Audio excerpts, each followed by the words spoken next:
This is Snake. Can you hear me? Good. The mission is simple. Put your geek pants on and infiltrate Foxhound. If you need backup, contact Ken and Chris on their codec frequency. Ready? Snake out.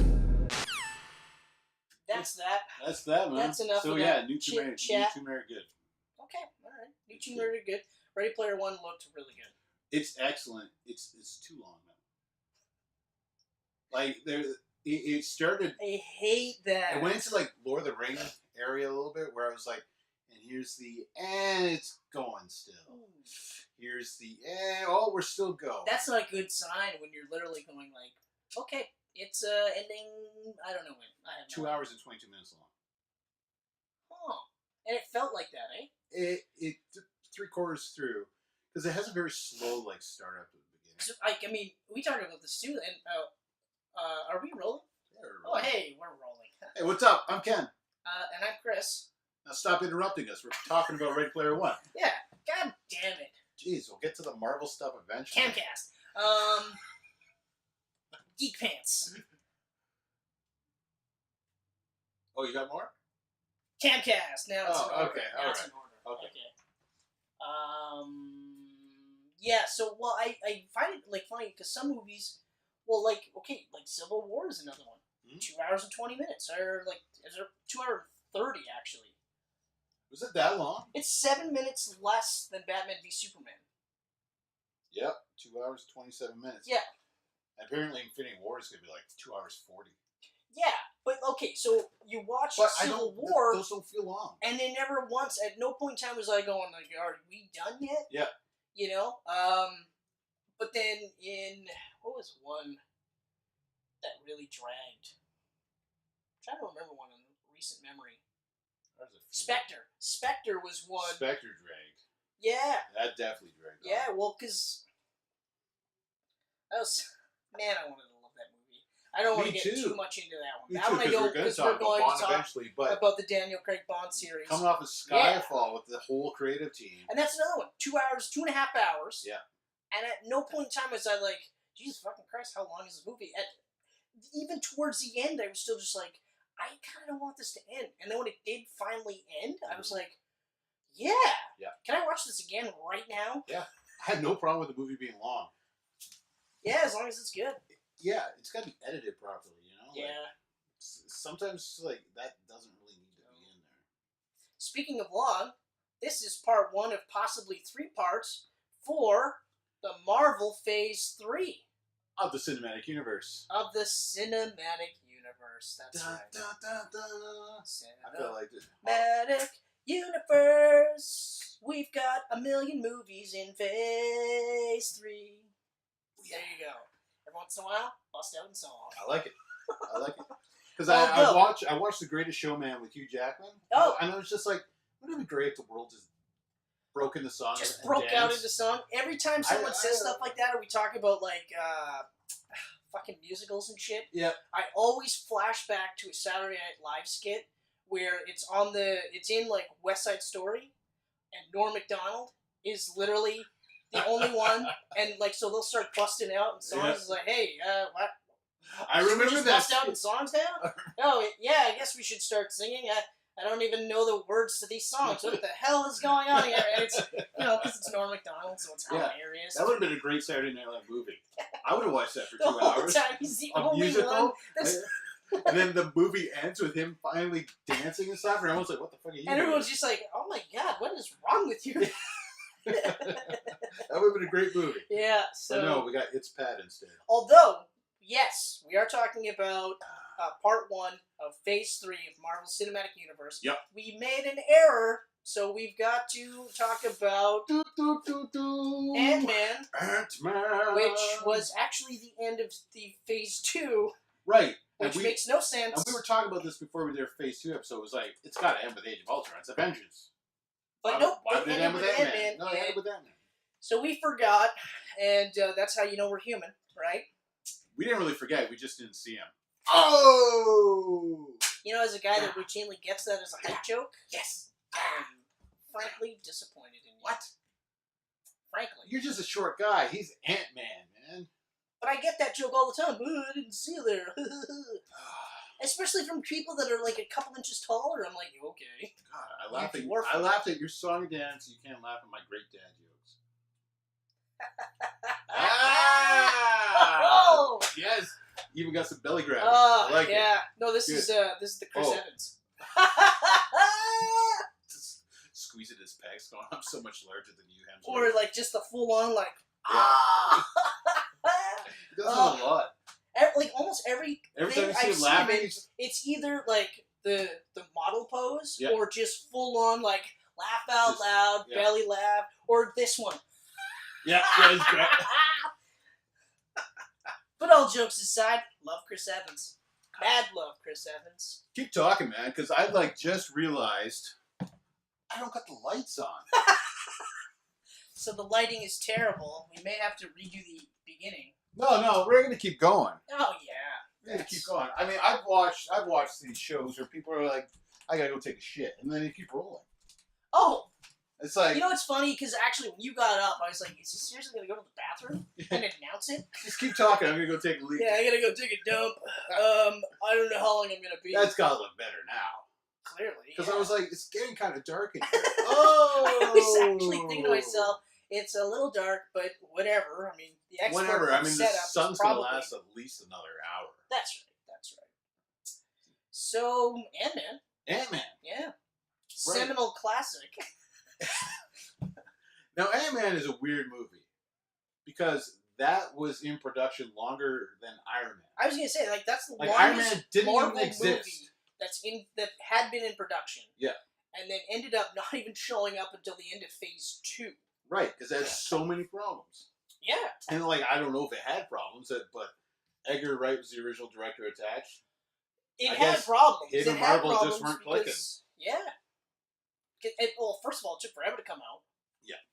Like, and again, like, okay, so for me, I honestly could give no fucks about this movie at all.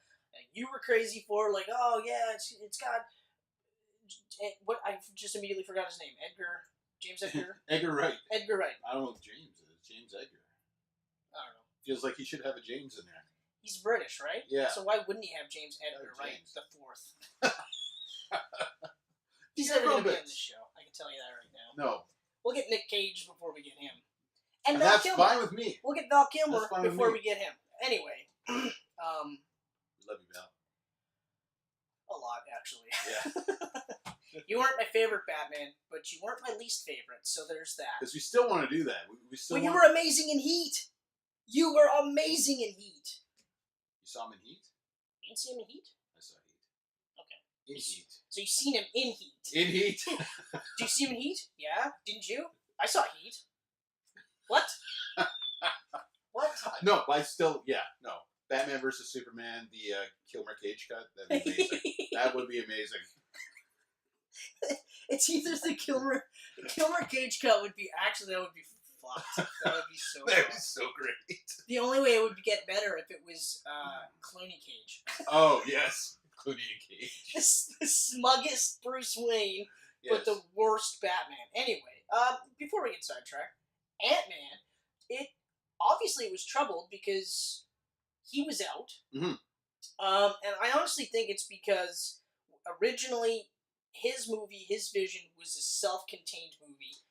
That Right, was it. 'cause That's what I feel There like. was no cinematic universe when he started. Exactly. He had his I movie. feel like that's what it was, and then when Ant-Man or Iron Man hit, and then they were like, "No, we'll just do this whole big, huge thing." Yeah. Then it was like, okay, but can I still just get my own movie, like without any sort of? And And ultimately, they Yeah. were like, "No, you can't." but they did. I think eventually they strung him along, going, "Yeah, sure, Ant-Man's just going to be Ant-Man." Oh no, that's right. Yeah, because he was Because still it on, was and like- then once he was off. We were in middle of phase 2 where That's he right. was like, "I'm done. I can't Yeah, do that's this." right. That's right. And then it was all of a Yeah. sudden, like months later, it's out, and Yeah. it's mostly his vision. New director. Fucking what's that guy's name? Peyton Reed, I think it was. It is Peyton Reed, the guy that did Bring It On. That's right. Yeah, another seminal classic from the late '90s, starring a one Kristen Dunst and an Erica Dushku. Eliza. Erica. It is Eliza or is it Eliza? I'm going to go with Eliza. Well, do you know? Because you're a Buffy fan. I just call her Faith from Buffy. Yeah, that's true. That's true. Hey, it's Faith from Buffy. Yeah, I know. I'll watch whatever you're I know her real name. I'm way too lazy to say all that. Erica Dushku. And it's Eliza. It's probably Dushku. It's not Dushku. Yes. What the fuck? Dushku. Oh, that's good. That's good. But that was a classic. The original Bring It On, I remember liking a lot, actually. Bring It On is an excellent movie. It was a lot better than I thought it was. Who's the guy in that, too? There's like a popular... I'm brain farted.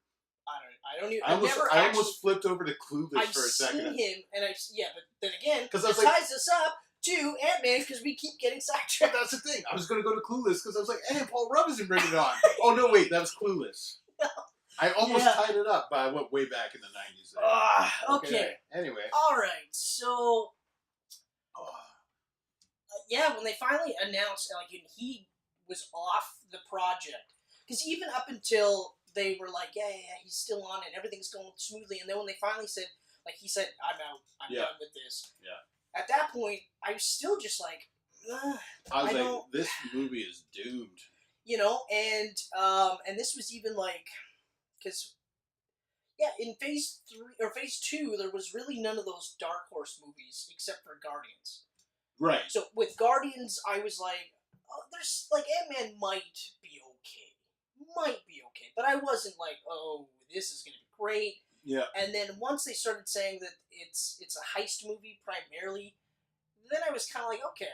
That intrigued me. It was very intriguing. Yeah. They cast Paul Rudd, which I don't know if you know who Paul Rudd is. He's amazing in everything. Mm-hmm. I don't think I've seen him be bad in any movie. Oh, he's always great. Even in bad movies, he's really good. Oh, he's always the best part of a bad movie. What's that one with where Alec Baldwin is his dad and totally screws him over and makes him take the fall, so he's got to go to jail. Oh, yeah. Owen Wilson's in it too, and what's her face is in it? Is it Kate Hudson? I'm gonna go with Kate Hudson. Anyway. I'm fucked when I don't have my cue cards. I'm fine. I'm shit in the bed over here. Anyway, the movie's terrible. Yeah. The movie's absolutely terrible. And it was one of the first times where Owen Wilson was Owen Wilson in a movie, and I was like, you could have been anyone else. You didn't have to be you. And I like Owen Wilson. I've never really been I don't like him, but in that movie I was like, Does he really do anything else besides Owen Wilson?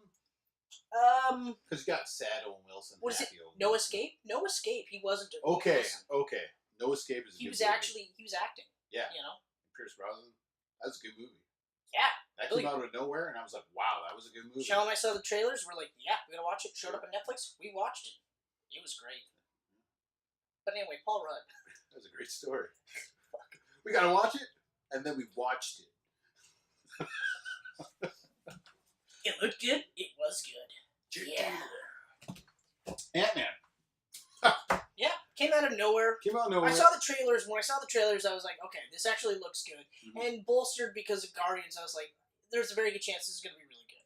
I didn't think it was going to be a tentpole movie. I didn't think that it was going to be as good as it was. No. Okay, because I loved this movie. I really enjoyed this movie. Yeah, in fact, we walked out of there and both of us were like, that might be my top 5. Yeah, it immediately jumped up there. Which back then, that was pretty high because there was only 10 movies. Right. There wasn't and it was it was instantly, we were going with Iron Man, Avengers, Guardians, Captain America, the Winter Soldier, and then that guy came out of nowhere and was like, yep, I'm in the top 5. So, yeah. It didn't really surprise me that was in the top 5. What am I trying to say? I expected to have problems because of the whole production thing. Yeah. So being in the top 5, being that good after all of that. Right. That's what shocked me the most. If it was just an Ant-Man movie, I wouldn't have been like, oh, I'm shocked. I liked an Ant-Man movie. Yeah. But it was the fact that it had that many problems, and I was still like, wow. Yeah. That turned out really good. As an example, it'd be Justice League, where good, but not as good as Ant-Man, and Ant-Man had probably had more problems. Yeah. But starting right from the get-go, I mentioned that I love Paul Rudd. You mentioned that you love Paul Rudd. He is phenomenal in this movie. Yeah.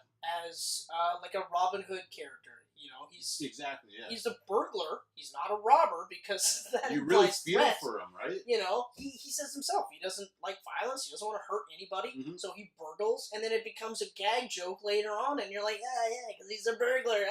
Yeah. But he's like just gets out of jail, and all he wants to do is just be a father to his daughter. Yeah. You know, and even just like when they start off with Hank Pym. Right? Hank Pym being Michael Douglas. Mm-hmm. And even the de-aging technology that they used. That was mind-blowing. That was the best I've ever seen. Because they did that before, that was before Civil War. Because obviously, Robert Downey Jr. part in Civil War was mind-blowing too. Yeah. But this was even more so. Because you were like taking 30 years. Like Tron Legacy tried it with Jeff Bridges, and you could tell it was CG. You could tell. Like it was like it's good, cool, but I know that's fake. Exactly. Whereas this one, if you didn't know that Kirk Douglas was 1,000,000 years old, you would think that he, actually looks pretty good for his age. For sure. Like, whoa. Yeah. You know, and they had that whole thing, which I liked. I liked that they had Hank Pym as the original Ant-Man behind enemy lines as like the second coming of Captain America. I thought that was really cool. Yeah. I liked that you had the slime ball who wanted to weaponize it.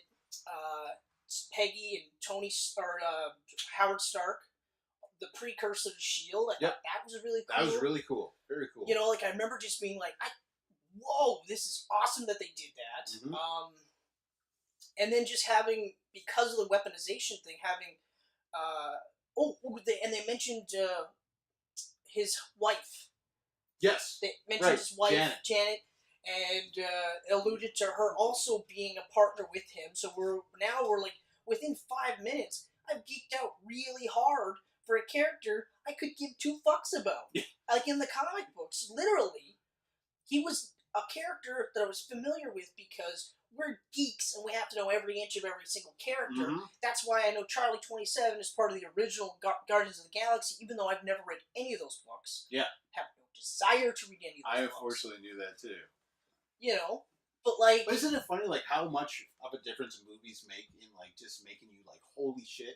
Because that first 5 minutes you were geeking out. Right? Yeah.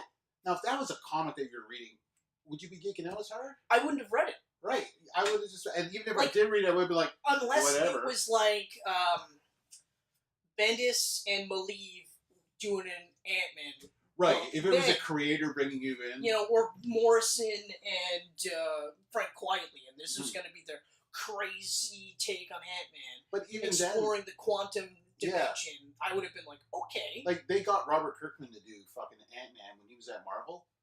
And I'm a huge Invincible fan, and I still didn't give a fuck about Ant-Man. Yeah. So... You know? So, like, and it's not even like... See, like, with Ant-Man and Guardians, they both had they didn't have the benefit of, like, say, Captain America or Iron Man, where I always liked the character, but I didn't care to read the books. Yeah. I didn't care enough to read any of the books, even though I'm familiar with Catwolf, but who isn't? It's Catwolf. You know? But, like... That'd be a great twist for Infinity War. Comes Catwolf and fights things. What? Everyone would just be like, you'd get half the crowd going, fucking Catwolf! Yeah. The rest of the crowd that aren't nerds are going to be like, what the Captain fuck? America just became a werewolf? What the... And he still has a shield? What does he need that for? What the fuck's going to happen next? There's going to be a big fat head floating around? Oh, there he is. MODOK? It's MODOK. What's MODOK? What does MODOK even stand for? Yeah, It exactly. doesn't matter what MODOK stands for. That's right. Nicolas Cage would actually play a good MODOK. Yeah. Yeah, he would. Just a giant head. Just a giant with dick. that giant, like, widow's peak that he's rocking. Oh, a giant Nick Cage head just floating around? Oh. But yeah, so Guardians, Ant-Man, both characters that I could give two fucks about. No fucks about, actually. Literally nothing. Zero fucks. No fucks at all. And yet, first 5 minutes, I'm like, okay, all right. Like, instant world building. Yep. Where I was like, holy shit, wow, this is really, really cool.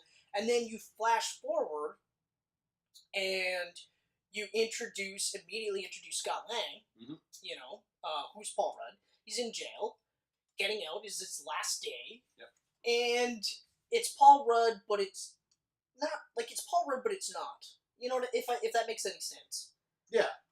You know, like, I mean, Paul Rudd is lucky enough that he can pretty much play the same character, but I liked that at least in this one, there was a lot of heart to his character.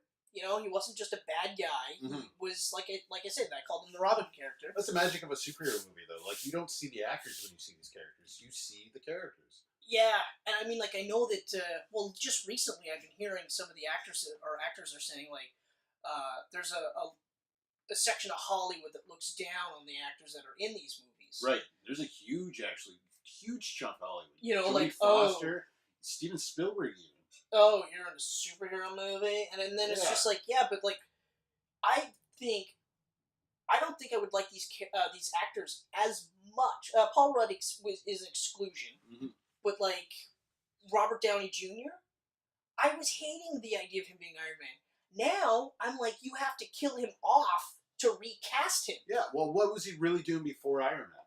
Like, he was fucking second billing to Halle Berry and Gothica and freaking Val Kilmer and Kiss Kiss Bang Bang. Yeah, Like, he wasn't both good really doing movies. both good movies, but still, like, he was no longer an A-lister. He Yeah. was dropping down. Like, he was second, third on the credit And list. do you think anyone's looking down on Robert Downey Jr.? If they are, they're not doing it to his face. Yeah, oh shit. They're not literally going, another Iron Man movie, eh?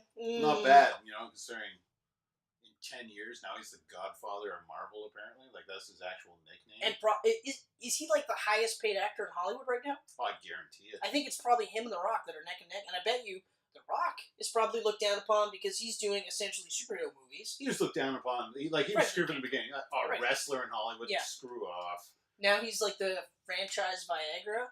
I guarantee you, the same group of Hollywood that hates superhero movies are just like, why do we have to get The Rock in our movie? Mhm. And it's like, well, yeah, because now it'll make $1 billion. Watch your box office. Yeah. Like fucking Jumanji 2.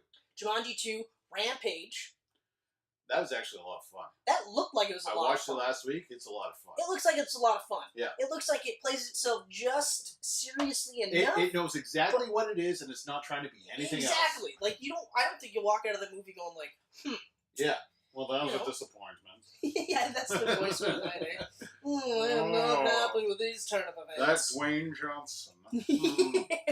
The boulder? Is that... Oh, The Rock. My mistake. Yes. Jesus Christ. But yeah, so... Anyway, so like I was saying, so...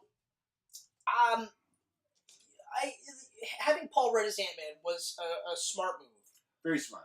Having Michael Douglas, sorry, as Hank Pym, smart move. Even Evangeline Lilly, as You know Wanda? I crush hard on Evangeline. I did not know that, but I think everyone has. I mean, I never watched like Lost, 6 but I knew seasons she of was. Lost. I'm telling you right now, Lost is a really great show, but I don't own it because it's a great show. You know what I mean? I think you do. Okay. Don't even try to tell me that you're totally motivated by your boner. You're not. Okay? You're not. I have two heads. And your thinking head. This head. I'll say this head, because you never know. So there are some days where even I'm thinking like straight through the penis. Anyway. Yeah. So. That got weird. I mean, but then okay, so you got the world building. Yes. And the Darren Cross character. Right. You know. And that guy's a great actor. I actually really like him. What's his name? Corey Stoll. I like him. I always forget his name, but whenever he pops in, someone like, oh, Yeah. the bald guy. Yeah, that guy. I never remember your You know, name, but you're so damn good. But even his character, I thought was really good as the protege to Hank Pym, who Hank Pym thought maybe this is the guy that I will, give him the serum or the Pym particles. Yes. Sorry. And then just realizes that he just wants to weaponize it just like the other guy. So he's like, I can't. So he fucks off, disappears, and he's forcing this guy to try to figure it out on his own. Mm-hmm. And of course, Evangeline Lilly is the daughter, Wanda, so she's estranged from her dad because she doesn't know the whole story, and we don't know the whole story that happened with her mom, his wife. How she disappeared. She just thinks it's his fault, and that's it, right? But she's also now keeping an eye on Darren Cross because they got to know how close he comes to figuring out the Pym particles. I love the way they played her in this movie. Yeah, you know what? Like she looks like this businesswoman, but then she kicks fucking ass. Well, because she's saying like we don't need him, and through the training montage, we realize she's been training. Oh yeah. She's been training the entire time, and it's not to train Scott Lang No. or anyone else. It's No. for her to be the Ant-Woman, I guess, was Yeah. the goal, right? Because she's like, well, no, I'm with this. This is my dad's thing, and I want to make sure that it doesn't turn out bad or Yep. become weaponized and stuff. But even the Yellow Jacket, the design for the costumes were great. You know, Oh, yeah. I liked Ant-Man's design because it was new school, old school, but without any sort of ultimization. Mhm. You know what I mean? Like, Mhm. it was just, it looked cool. Like, even when Scott Lang breaks into the house, right? And the whole sequence there is really cool, and I'll touch upon that really quickly in a minute or so. But even he just goes, it's like motorcycle gear. Yeah. You know? Yeah. But he steals it anyway because, like he says, like, what? Why was this locked up, right? But okay, so like he gets out of jail. We meet Luis Pena, who is amazing. That's his name, right? Pena, Luis Pena, Michael Pena. Luis was his name. That's in his the name movie. in the movie. He is great. Oh, in he's everything. hilarious. But in this movie, I was just like, oh my god! Like when he does that, I heard it from this person who heard it from that person. Yeah. That whole sequence is That was, you know what? That was a perfect way to do comedy in a Marvel movie. Yeah, So exactly, because it was so good. just good, and Yeah. it was that part. You know, sure, later on it happens again, but it was just like, and I love that he's going, and then he's saying the chick's line as she's saying, Yeah. you know, but it's his coming out of her voice, mouth. Yeah. and it was just so great. Like even the cast of characters that you get introduced to, the Russian, Yep. T-Pain, or Mhm. T.I. It's T-Pain. I think it might be T.I. Anyway, so like you know eventually that he's going to have to do the heist. Yeah. You know he's going to have to do the heist, but you feel for him when he's working at Baskin Robbins, and you're just like, oh my god, this is terrible. But all he wants to do is just be on the straight and narrow for his wife or for his daughter. For his daughter. You know. I guess his wife too, because he does still love her. Yeah. Yeah. Even though she's Staying that douchey cop. he starts off douchey, Starts off douchey. better. He gets better. and you see why though. Oh, for sure. I You mean, know, like you get it. like, Like in his eyes, yeah, Scott Lang would be a huge loser. that's right. Yeah. You know, and I mean, he is kind of a huge loser He because is. he's this like electrical engineer, this genius, and he did time, Mhm. you know, and now he's out, and he can't really be hired because he's got a record. Yep. Which is an interesting catch-22. Stay on the straight and narrow. We're not going to hire you. You got a record, but don't go back into jail. Okay, fine, go back to jail. You know. Yeah. Anyway, social commentary aside, don't go to jail because it'll fuck your life up. But yeah, so Michael Pena is great in this movie. But the suit's great. The yellow jacket suit I thought was awesome. Yeah. You At know? first, I was kind of like, eh. At first I did the same thing, but you in know, action, of course, he's got the same powers. in action, yeah, it's that same whole thing where Marvel movies, the bad guy has to be the Dark Mirror. Right. You know, it can't just be anyone else. It's got to be a Dark Mirror. Eventually, they're going to run out of Dark Mirrors. Oh, yeah. You know, but we'll see what happens. But in this case, like, But it was good. worked. Yellow Jacket was good. And it was the way they shot the fights, too. Like Yeah, with, well- you know, random objects getting blown out of proportion. And Yeah, the ant. yeah. Yeah. The giant ant. Like- The Thomas the Tank Thomas Engine. the Tank Engine. I like how the fight scenes were really cool in that it was a standard good guy bad guy fight scene Mhm. elevated because they're fighting on a toy train set. Yeah. And then they're fighting in real life, but then they're back onto other things. And I love the way they shot it, too. It's like, it's all epic and stuff, and then it cuts away to, like, what we would see. It's just And like, it's nothing. Yeah. Like when he first puts the suit on and figures it out, Yeah.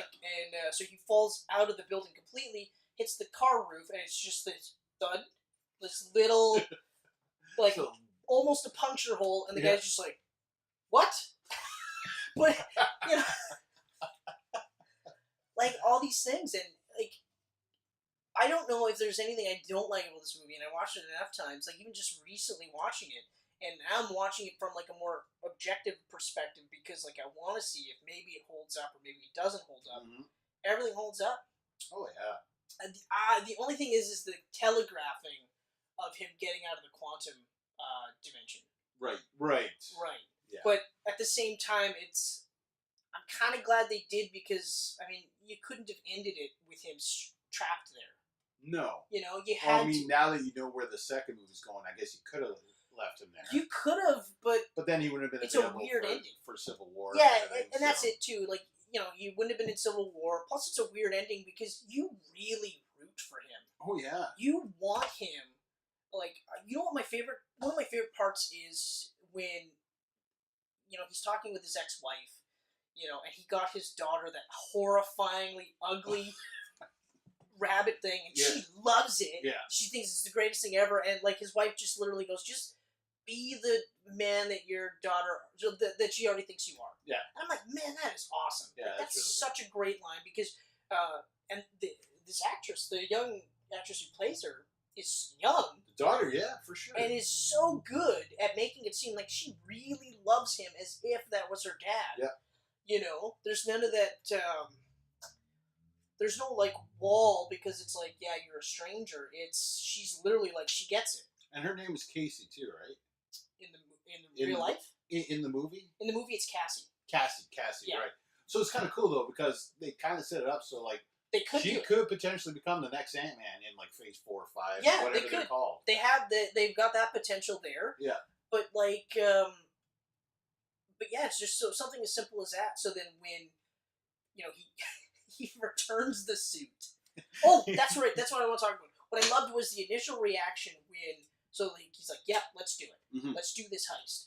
And then he does that quick little flip over the fence, and everyone in the van is just like, whoa, okay. Because they're like, yeah, he's a burglar or whatever. Yeah. He's supposed to be really, really good. Then they see that one move, and then they're just like, and then we're doing the same thing. Yeah. Because we're like, well, it's Paul Rudd. And yeah, you see he's got arms in this movie, which is probably the only time I've ever seen him have arms. Yeah. But then he does that move, climbs up there, gets in there, does the whole sequence where he takes down that archaic, virtually impenetrable safe door. Yeah. And the whole time you're just like, Jesus Christ, like, this guy is really smart and practically smart and quick, but also really good physically. Mm-hmm. And then it just kind of takes off from there. Like, I love that he returns the suit, gets arrested. Yeah. Yeah. And then he literally goes, I was returning something I stole earlier. Ah, fuck.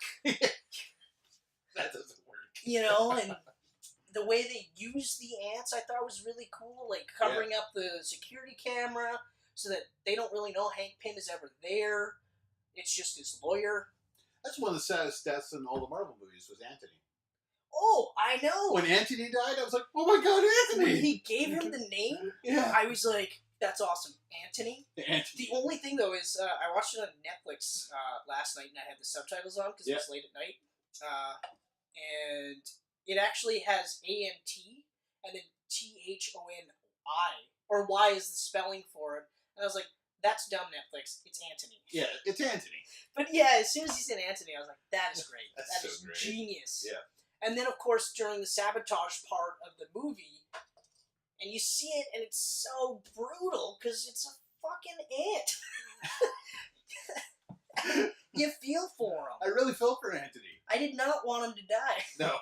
And I didn't realize when he did die, I was like, yeah, it's a hero's death. Yeah. But I didn't want him to die. He didn't have to die. Fuck him. Fuck him is what they say. So there you go, Ant-Man. You made me feel for an ant. Named Anthony. Yeah, but and I liked that they did really make it a heist movie. Hey, what are we doing? We just finished talking about Ant-Man. Did we? We did. Wow. Oh, wait. Seminal classic Ant-Man. Ant-Man. / heist movie. We talked about Anthony. Yes. It's a heist movie. Wow. Good heist movie. Everyone's great in that movie, right? Great movie. Oh, wow. Ant-Man. Okay. Ant-Man. The end of Cinematic Universe Phase 1, or Phase 2. Phase 2, Yeah, right. Marvel Cinematic Universe Because we Phase fucked up 2. before. No, we didn't, did we? We fucked up before because we didn't make part of our Phase 2 episode. Oh, yeah, that's right. We're like, totally we'll forgot. kick it off with our Phase 3 episode. Wow. Fucked up on that by not completing that. But wait, it did happen. That's right. Because we're here. That's right. And that's Ant-Man. And by fucked up, you mean our writers fucked up. Yeah. We just read this shit off cue cards. Fuck those guys. Our writers are terrible. That's what we get for hiring them. All right, Justice so League crew. next up on the list. Yeah, Captain the beginning America. Of Phase 3. Right. Yes. Captain America Civil War. And we start off Phase 3, Marvel Cinematic Universe, with a fucking bang. Boom! But just so you see, it's Civil War. Yeah. See Team Cap, Team Iron Man, other people They are against each other. against each other. They like each other, but they don't like each other. That is correct. And in case you couldn't tell, we are Team Cap. Yeah, straight up Team Cap. So that's we'll put you there. All But I mean, okay, so I'll start off with. I'm trying to figure out things I don't like about the movie. Well, the one thing that I don't like, I believe we both don't like, is how simple it all is for Zemo to put this whole fucking elaborate plan together to have these two Avengers kill each other. Actually, yeah, that is the main thing that I don't like, because, they talk about it in The Dark Knight, and they talk about it in Skyfall, where the bad guy, the super smart bad guy, intentionally gets arrested, but there's too much happenstance for these plans to work.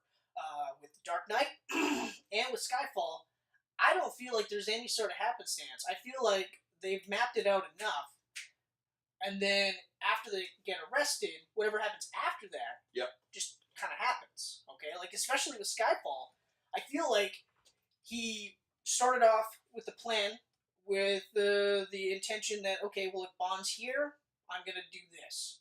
If Bond isn't here, then I'm gonna do this. But the whole point of his plan was to get to the big, huge court meeting to offer. That's where he was going to kill her. Mm-hmm. He couldn't because Bond was alive and fucked up his plan, so that's a regroup.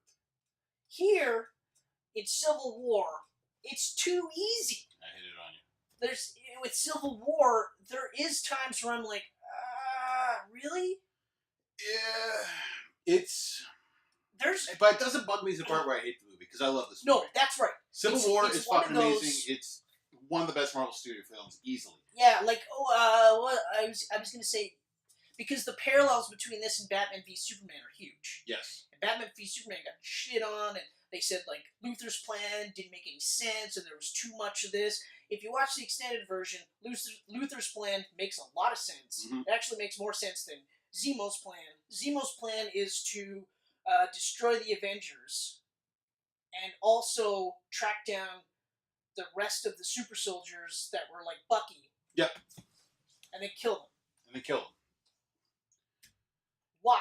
And his whole plan is all, I'm going to be in the middle of nowhere in fucking Russia. They're in Russia. Yep, they're in Russia. Snow covered. That's right. And I will be there, and these super soldiers will be dead, and Captain America and Bucky and Iron Man will all be here, because that's how it's all going to work out. Yep, they're going to kill each other. And we didn't know if Iron Man was going to be there. It was his own decision to go, I got to go help Steve. That's right. We knew, like, he had to have known that Cap and Bucky were going. Yeah. Okay, just basically because his storyline is tied to Bucky's storyline. Because it's the same group of guys that were trained up just like Bucky. Yeah. But they were worse than Bucky because they didn't have the moral compass that Bucky had. They're all just like, I don't care, we'll kill everything. We don't give a shit. His plan was a lot of stretches. Now, don't get me wrong. I mean, Daniel Bruhl is great in this movie. Oh, he's awesome. I mean, excellent. I still love when you realize that he's not talking to his family on the phone. He's re-recording. He's playing recorded messages from them because they died in Sokovia. Mm-hmm. I thought that was crazy. That was so awesome. And then to think that this guy had access to a whole group of Buckies. Yeah. I was like, holy shit! Right? This is gonna be crazy. He could have had his own fucking group of soldiers behind him. He had his own team, but he kills them. He kills them all.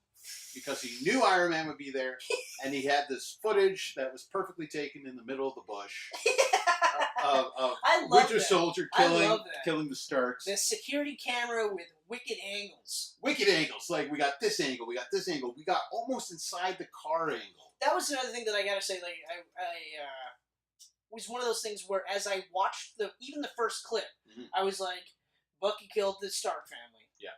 And when you know it right away, I mean, like, I don't know how else they could have done it where I wouldn't have figured it out, but you just know right away. So when you finally get to that point, you're kind of like, okay, all right. And even though then when Tony, when he finally knows, that's it. Mm-hmm. There's no coming back from it. They were about to team up to take down Zemo and potentially this group of super soldiers. Yep. Once it's like, well, he killed my mom. Then it's over, and you feel for him. You're not. Oh, like, I do totally. You're not like, oh Jesus, Tony. You're just like, no. And then when he does it, you're like, ah, shit. Because I mean, I would do the fucking same thing. Anyone would. I would. Anyone would. It's just it's too fucking easy. It's Like he was just this random dude in Sokovia. His family died. I feel like people want to use the whole easy argument to shit on really good movies like Skyfall and Dark Knight, but even like to hammer down how bad Batman v Superman was. But his plot made more sense than Zemo's plot. Right. Zemo's was a lot of consequence. For Zemo to plan all this out and then it happens, he's a fucking mastermind. He's smarter than fucking Banner and Stark and Shuri and anybody else. It's in the none Marvel of this universe. like happenstance thing. It's everything goes according to the plan that he laid out. Mm-hmm. Sorry, no. I know this is a not how it Marvel works. movie and you can never critique a Marvel movie, but you can. We just did. And but to hammer like your point home, it doesn't make me hate the movie.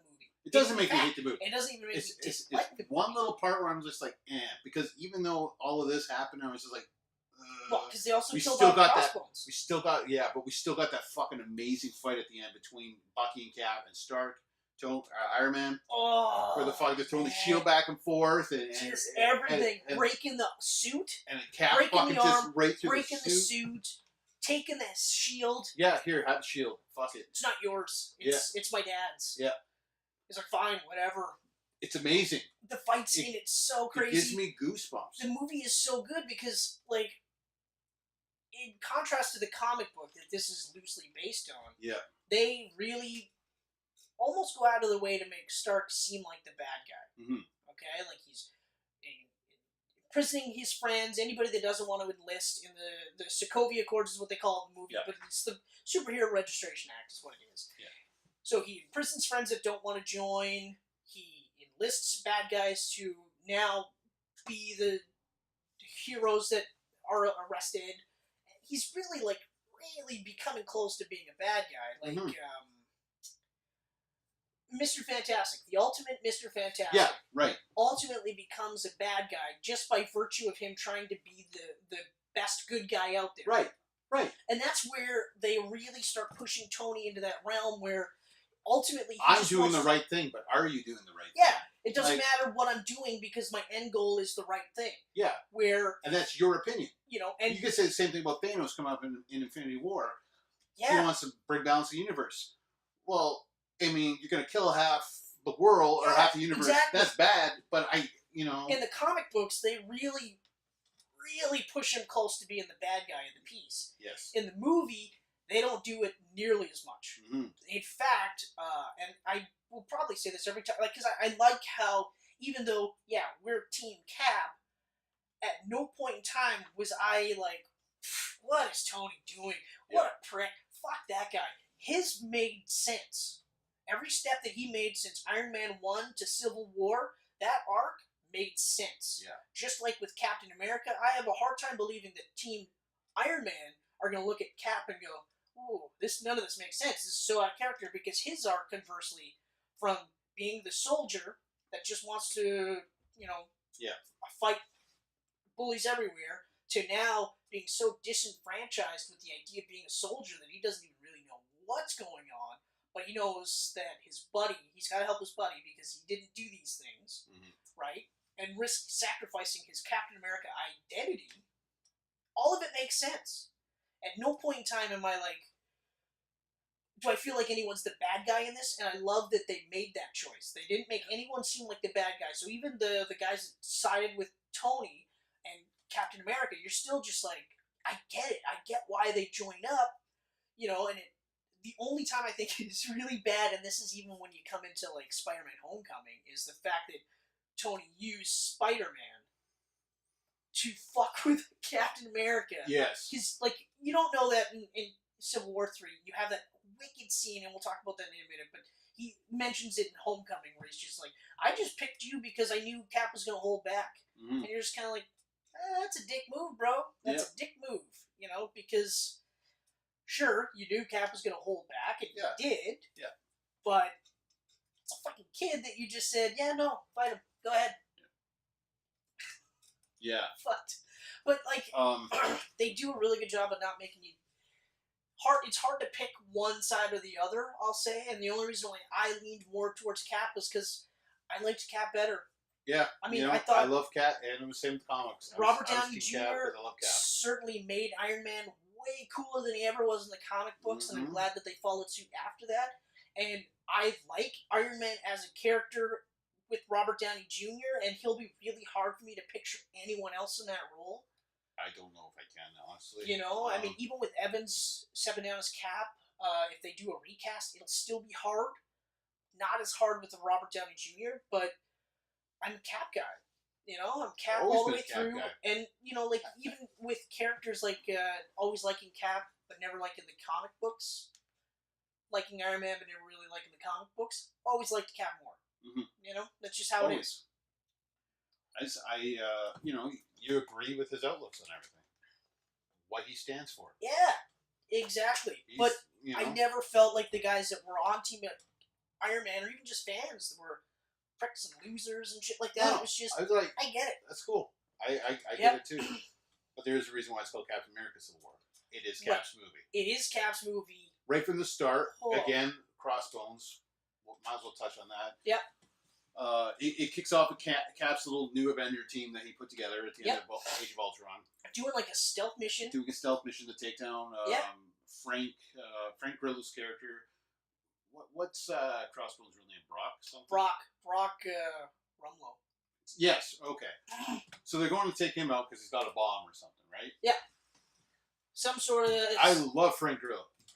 He is so good. I mean, like... I wish he would have played the Punisher. I was going to say, like, you made the mention that if he would have played Punisher, I would have liked Punisher more. I agree. I think I would have liked Punisher a lot more. And I liked the Punisher. Yeah. The TV show, the Netflix show, slow burn. Way more slow burn than I thought it was going to be. Very slow burn, but the last 2 episodes are a crazy payoff. Yeah, crazy payoff. But, like... And Brenthal is great. Mm-hmm. Really, really good. Mm-hmm. Grillo would have been better. Grillo would have been awesome as the Punisher. Fuck. Especially because, like, they both kind of look like Punisher, but Grillo looks more like Punisher. Grillo looks right from the comic books. Like, if he was a Crossbones, he should have been Punisher. Like 100%. Ray Park. Is that what his name was? Ray Park? The guy who played Darth Maul? No, sorry. The other one from Punisher Warzone. Oh, Ray Stevenson. Ray Stevenson, yes. Yeah. He looked like a Tim Bradstreet painting. He was, exactly. Bradstreet's version of Punisher. I was Nailed like, it. Yeah. Sorry you're in a garbage movie. Garbage movie. Oh. So bad. So fucking terrible. So bad, in fact, that is one of the, like, 3 Marvel movies I don't own and never will own. Yeah, that's right. There's really not that many Marvel movies I'm willing not to own. There's Punisher Warzone. There's Ghost Rider Spirit of Vengeance. There's the 2015... You sure you didn't like the image of Ghost Rider pissing flames? No. And I love Nick Cage, but I still could not pull the trigger on buying that movie. There's the Fantastic Four remake, reboot, whatever you want to call it, from 2015. Yeah. Don't own that. And that's going to be a video for us to do, is all the garbage movies. The garbage ones. Oh. It's a huge garbage truck full. And then Man-Thing. In case you didn't remember, Man-Thing was one of Marvel Studios' first films. It went direct to video, and it was so bad that you saw cameramen in the background running around. That was so terrible. Awful movie. Oh, although I can't wait for us to do the Blade trilogy. Oh man. Oh man, because that one we always forget is a Marvel movie. Even when the Blade trilogy's bad, I'm still loving it. Yeah. Oh shit, man. So yeah, getting back to this. I wish they wouldn't have killed off Crossbones. I really wish they didn't kill off Crossbones. I would have loved to see that character more. Because visually, he looked awesome. Yeah. Like, I mean, I know that they couldn't have done it exactly like he looked in the comic books. Because realistically, he looks like a poor man's Bane. Okay? Yep. What they did with him in this one was great. Yep. Like, they established in Winter Soldier, he's a soldier. Mm-hmm. He kicks ass. Yep. But he's not going to be wearing a onesie, like a muscle shirt. With a skull on it. With crossbones on it and stuff like that. So giving him the helmet that kind of looked like a skull painted on there, and then giving him the body armor with the crossbones kind of etched in there, perfect, was awesome. Yep. giving him the gauntlets so that he could actually keep up with Cap and maybe beat Cap was great. And I thought about this the other day. I liked that he was the Batroc character. Because Batroc was in Winter Soldier. Yeah. We never mentioned him, actually. I think, no, we mentioned No, him. we mentioned him. That's right. We mentioned him. So, but instead of killing him off, they could have just had him kick the shit out of him, and then now we've got another Cap villain that's kind of floating around in the ether, as they say, as opposed to killing him off. Although, yeah, killing him off led to the deaths of a bunch of Wakandan people and actually sparked the Sokovia Accords. Mm-hmm. It would have been nice if they still had it with him not dying. Yeah. You know? I would have been A-okay with him living. Scarlet Witch being sloppy with her powers. Yeah. He lives. I think that'd be worse. The bad guy lives. Innocent people die. That's worse. Mm. You know? Then when you have those poignant scenes where she's like staring at the TV and Cap's just kind of hanging out like, turn it off. You know? But again, like Cap right away is just like, that's on me. Mm-hmm. You know? That's not on you, that's on me. And you're like, man, Cap. You weren't ready to be out there. That's, you know, on. Yeah. I love Cap. The whole sequence, too. The whole sequence is great because you've got Falcon with a slightly updated costume. Yep. Okay, that we saw in Ant-Man, the newer version of his costume. We got to see Scarlet Witch, but she's not in a costume. Mm-hmm. You know, we got to see Black Widow. Yep. Being Black Widow, kicking the fuck out of people left and right. She's awesome. Like Black Widow is one of those characters, and Scarlett Johansson's performance where it just gets better every movie. Yeah, and here's the thing. She started off in Iron Man 2, amazing. Yeah, she was awesome. Awesome. Mm-hmm. That whole hallway scene where she's beating the shit out of everybody in a classic suit, I was like, Jesus Christ. So great. You know, and then you see her, and you're right, like every single time after that, I feel like it's the same with all these characters, though. Yeah, they never get worse over time. You know, like... They all get better, or they stay kind of like on a... Like, I feel like this is the best Captain America that we'll see for now. Yeah.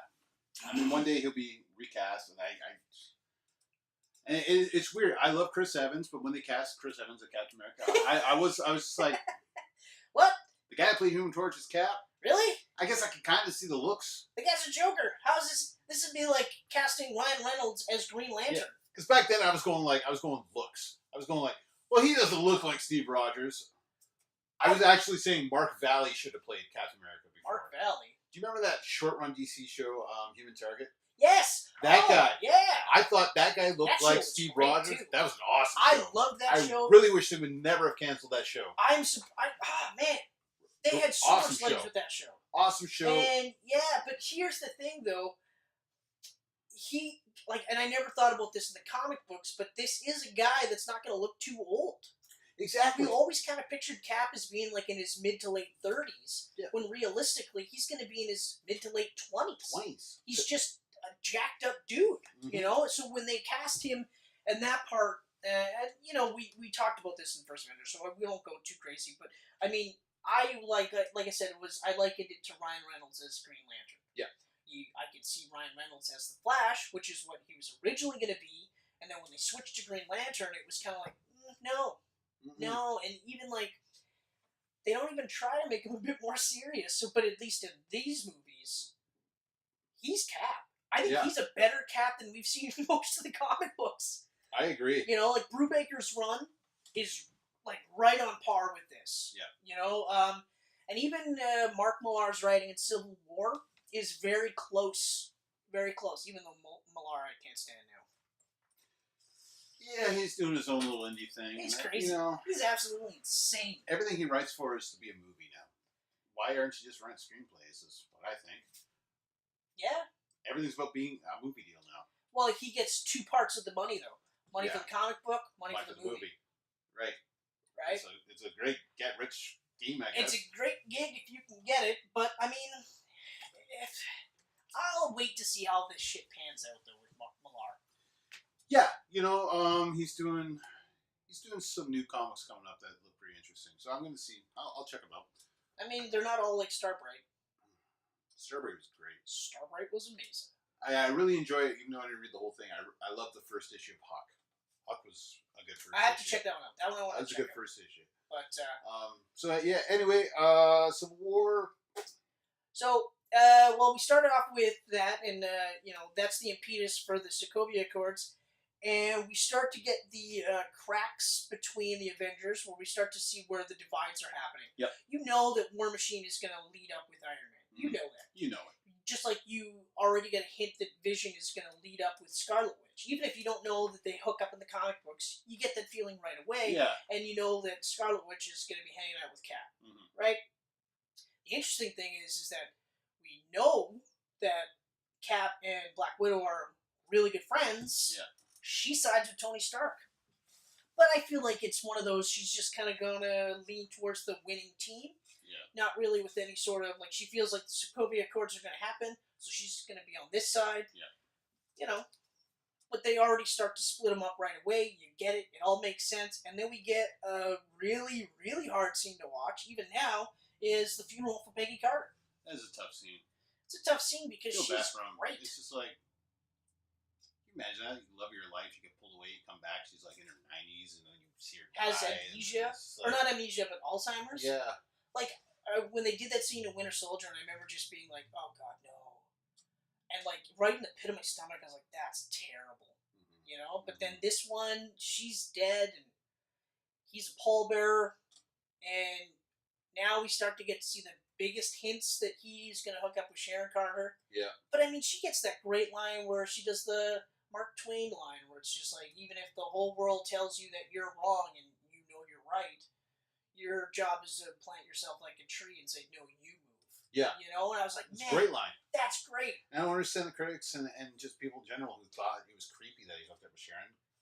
It's creepy when you think about it. It's not really creepy. It's not his daughter. No, it's not. It's. I think, what is it? It's her aunt.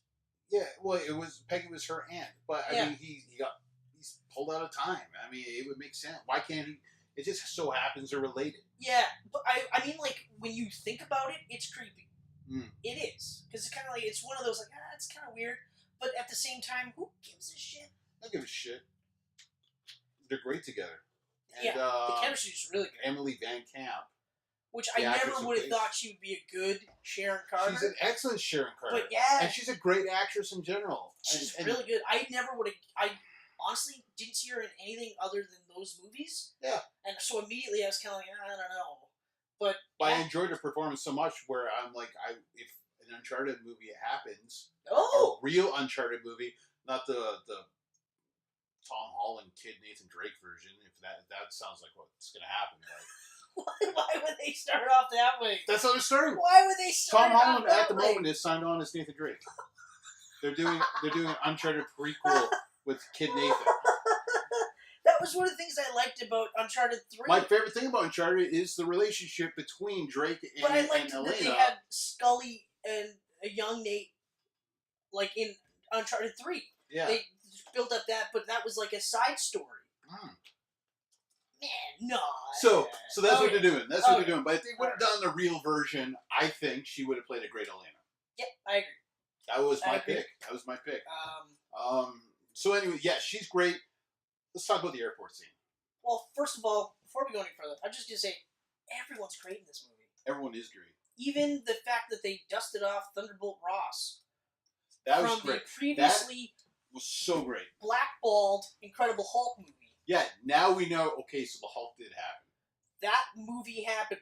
At least parts of that movie happened. And seeing him now makes me go, okay, well, if he's around, then Betty Ross, Liv Tyler's Betty Ross, Why not? is got to be around. Why not? Where is she? Abomination is somewhere Exactly. tied up. What's The going leader on? is out there.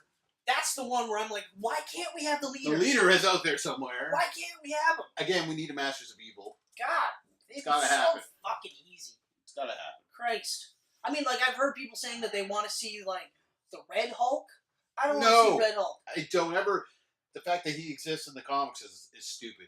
Especially because I called it. Remember? I was like, I bet Yeah. you it's going to be Thunderbolt Ross. Yeah, and it turns out, and it was Thunderbolt with the big mustache. So Yeah. when he turns into the Hulk, his mustache vanishes. When he turns back into Thunderbolt, it slowly regrows. Yeah, but, like, I remember saying that because, like, at one point they made him very tactical and they were really teasing his identity. And I was like, I bet you it's either going to be the one military guy the one that was trying to bang Betsy Ross. Oh yeah. I thought it might have been him, but then they killed him off. Mm-hmm. So then I was like, it's Thunderbolt Ross. And then they did the big reveal, and I was like, oh, it is Thunderbolt Ross. That's dumb. So dumb. Anyway, That was awful. Anyway, so yeah, so we bring back Thunderbolt Ross. Now we know that at some level, Incredible Hulk happened. Yep. Okay, they referenced the Harlem fight scene, so we know that happened. We know, like you said, so Betsy Ross is alive. Abomination is alive. Where are they? I'd like to know. The leader? I want to see the leader more than I want to see Abomination. I want to see the leader so bad. Christ, I that want would to be see the awesome. leader so bad. If he's leading the If Masters anyone of is- Evil, or if- Masters yeah. of Evil, oh, If anyone's going to break apart the raft and get those villains out, it's got to be the leader. yeah, like, It's gotta be. shit, that would be crazy And I know awesome. they can't do another Hulk solo movie because of the whole fucking movie right thing, Universal. So dumb. It's got to be a way to get around it, though. Well, Sony it. Like, do a partnership for fuck's sakes. Actually, you know what? If a new Avengers ever happens, that'd be awesome. Masters of Evil as the villains of the new Yeah. Avengers. Exactly. I'd be down with it. So that is great. I'm holding off on that airport scene. Holding off. Oh, yeah? Because we gotta talk about the fucking staircase scene. Yeah. He's like, Bucky. Cap's gotta get to Bucky first because the kill squad's gonna kill him. Yeah. But also, I think on some level, Cap also wants to not have Bucky kill the kill squad because he knows he's gonna do that. And then we also have Black Panther coming The after introduction Bucky. of Black because, Panther. You know, Bucky, or, well, Zemo kills T'Chaka and sets it up that Winter Bucky, Soldier. the Winter Soldier is the one who killed it. So Exactly.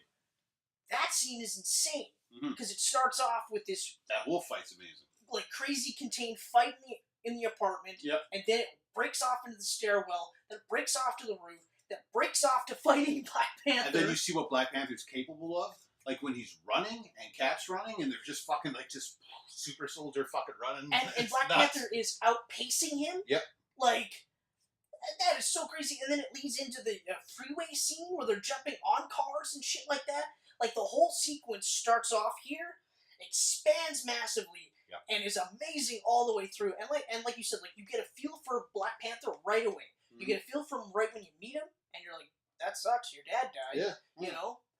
And then you see him later, and you're just like, Jesus Christ. And again, like, you don't feel like, fuck you, Black Panther. You get everyone's motivations right away. Yeah. You feel it, and even though you're Team Cap, you're still just kind of like, well, it sucks. Sorry, man. Like, that's terrible. Yeah. You know, but man, that was awesome. And what happens? We get introduced to Peter Parker. Mm-hmm. That was awesome. The introduction, the whole thing with Aunt May and everything, that was a great introduction. It made me, it sold me. It was so great. It sold me on Holland as Peter Parker and as Spider-Man. We saw in the trailers Yeah. Spider-Man, and we were like, oh, That's a good Wow. Spider-Man. That's good. I'm digging it. that 8-minute sequence. But when he's actually in action and fighting and everything, you're like, this is a great fucking Spider-Man. Talking to Winter Soldier, complimenting him on his arm. Yeah, I was like, this is so cool. He's holding his arm like, this is so cool. man. You know, and like he's a kid, Mhm. so he's like exuberant, and he's like, yeah, but he's also still a smart ass. Like, imagine a kid growing up in this world with these Avengers. Like, these would be the heroes. His heroes. That's he right. idolizes his people. And That's now right. he's on the stage with them. They show clips of him on YouTube with his makeshift costume. Mhm. You know, now it makes sense because he looked at Tony Stark, he looked at Captain America. He's like, okay, well, if I want to do this, I gotta have a super suit. Yeah. So he makeshifts his own costume, and then Tony Stark looks at it and goes, "That's the color scheme. Okay, here's your new suit." Yep. And it looks awesome, but like his sequence where he doesn't want to admit that he's Spider-Man, even though he's caught. You know, he's still Peter Parker. He's got a Bronx accent. Yep. You know what I mean? Like, you get this, like, he doesn't mention Uncle Ben, you know, great power, great responsibility. They kind of tiptoe around it, but it's enough where in that 8-minute sequence, I'm just like, oh man, this is awesome. This is Peter Parker. Yeah. And then so when you see him as Spider-Man, because you knew it was going to happen, it was so great. Mm-hmm. But now we'll get to the hangar scene. Right, because that kind of leads into it. Yeah. Because so he's part of it. Take it away. Hangar scene, fucking amazing. Fucking amazing. You saw this? Yeah. In the actual movie. You see these in comic book covers all the time. I know, and now we got to see it on screen. It is, I'm looking at the Marvel movies, it is the best fucking live action fight in any Marvel studio film. Because everybody gets their chance to shine. Yeah, you know what? Like I Thinking about it. have to, because even with Infinity War, which we haven't seen yet, Right. around the corner. We did. It's amazing. Ant-Man growing into Giant Man. Fuck, that was Holy so fucking shit. cool. Holy shit! I knew it was coming because toys spoiled it as usual. But when Spider-Man says "Holy shit," everyone erupts with laughter. Yeah. So when you watch Homecoming and they re-edit that, I was like, man, come on. Yeah. Because that was a great part. It was so great. But man, the fight scenes, you're right. Like, everyone gets a great beat. Mm-hmm. Not one person is shortchanged. Yep. Everyone gets a great beat. Everyone's so good. You never really get the sense that one side is going to win over the other. You know, or even that great scene where, you know, Cap is just like, hey, kid, where are you from? And then he's just like, Queens. Yeah. He's like, I'm from the Bronx. Yeah. Oh. Both New Yorkers. You're like, oh, yeah. I never would have thought that, like, in the middle of this crazy fight, that all of a sudden he's just like, hey, you did good. Like, where are you from? And he's just like, Queens, the Bronx. And then they're like, did we just become best friends? Yup. Yeah. One of my favorite parts of Step Brothers. So good. But, like, so that fight scene is great. And, like, and I said earlier, like, I never really got the sense that Black Widow was truly on Team Stark because, you know, she ends up helping out Captain America's team. Mm-hmm. You know, and I that one there is just, they're friends. Like, she's literally in between two groups of friends. It'd be hard. It would be tough. You know, and she's got, like, some sort of relationship that they sort of keep hinting with Winter Soldier. They keep hinting at something, right? So then, when they finally splinter off and Bucky and Cap take off, you get that whole scene with Thunderbolt where he's getting his ass chewed out. Like, Tony Stark is getting his ass chewed out. And it's not just from him, it's also from Black Widow, where it's just like, well, now what? You know? And then you get that scene where now they're locked up. Hawkeye's locked up. Ant-Man's locked up. Falcon's locked up. And they all fucking hate Tony Stark right now. Yeah. They're all pissed. Maybe they don't hate him, but they're pissed at him. Because they feel like he's Judas. He stabbed them all in the back. Mm-hmm. You know? And he's just like, guys, like, what was I supposed to do? They were going to do this anyway. I felt like this is the best way to do it, you know? Yep. Yeah, that's at the beginning. I forgot that line where it's just like, I still feel like, man, the hands line. I still feel the safest hands are still our own. Yeah, okay. Yeah, because it's like, well, what if we fell in, because Thunderbolt says, like, well, what about Thor? Where's Thor? Where's the Hulk? You know, if I lost a nuclear missile, there would be questions being asked. And you get that too. Like, I understood that. I wasn't like, fuck you. I'm still like, yeah, I get it. It makes sense. It's different, but I get it, you know, and it's a really, really smart movie, except for the Zemo stuff, you know? And the Zemo stuff is still really cool. I love that he's the bad guy. I love that he's not really Baron Zemo that we know, you know? Even though it still kind of would have been cool if he would have had some semblance of a costume, but for his character, it did make sense. It did make sense for his. If he had a costume, he'd be like, tied what? to the fucking Hydra and everything. He wasn't like he just wanted to fuck the Avengers up because he fucked his world up. Yeah, that was it. And so I just call him. What was it? Hair Zemo. Helmet Zemo. Helmet? No, they don't call him Helmet. I thought his name was Helmet Zemo. I thought his first name was Helmet in this movie for some reason. It might actually be Helmet because Helmet Zemo is one of the aliases. Yeah. Yeah, no. The only thing, actually, no. It's funny because we talked about nice pop. That arm. Oh yeah, they're usually good. Nice arm popping. They're usually good. We talked about how Avengers 2 there was no stakes. Yep. This one there was stakes. Tons of stakes. I mean, Vision almost ends War Machine's career, so he's paralyzed from the waist down. Yeah. You know, the team is fractured completely. There's none of these high-fiving afterwards. Like, yeah, sure, at the end, you know, Captain America gives Tony Stark the letter and says, hey, look, you know, we both kind of made some mistakes here, and I'm sorry for my part, but at the same time, you have to understand where I'm coming from. I love that end. The letter showing up. You know, and then it's just like, but if you ever need anything, here, give me a call. Mhm. And it's a burner phone while they're hanging out in Wakanda. And I was like, that's awesome. That's so cool, you know? What else was really cool? I also like the part where he's just like, the one part where he's just like, he's my best friend. And then Tony's like, I was too. Yeah. You know, and you're like, well, but you still are, but you have to understand, you know? Yeah. But like we said, like he killed his parents, you know? Or his mom. His mom. I was too. But I also, like, I almost would have liked it if, at some point, because, like, it's really only about his mom, but, like, Yeah. have Cap reference the fact, he's like, hey, look, I knew your dad, he wasn't a prick. No. He talked about you all the time. Yeah. Or, like, he wanted to have kids or something like that, you know? But, yeah. This movie is just amazing. It's a fucking It's amazing absolutely movie. amazing. It, And it's to see it's the... not on the level of Winter Soldier, but it's still fucking amazing. Yeah, it's close. It's really It's close.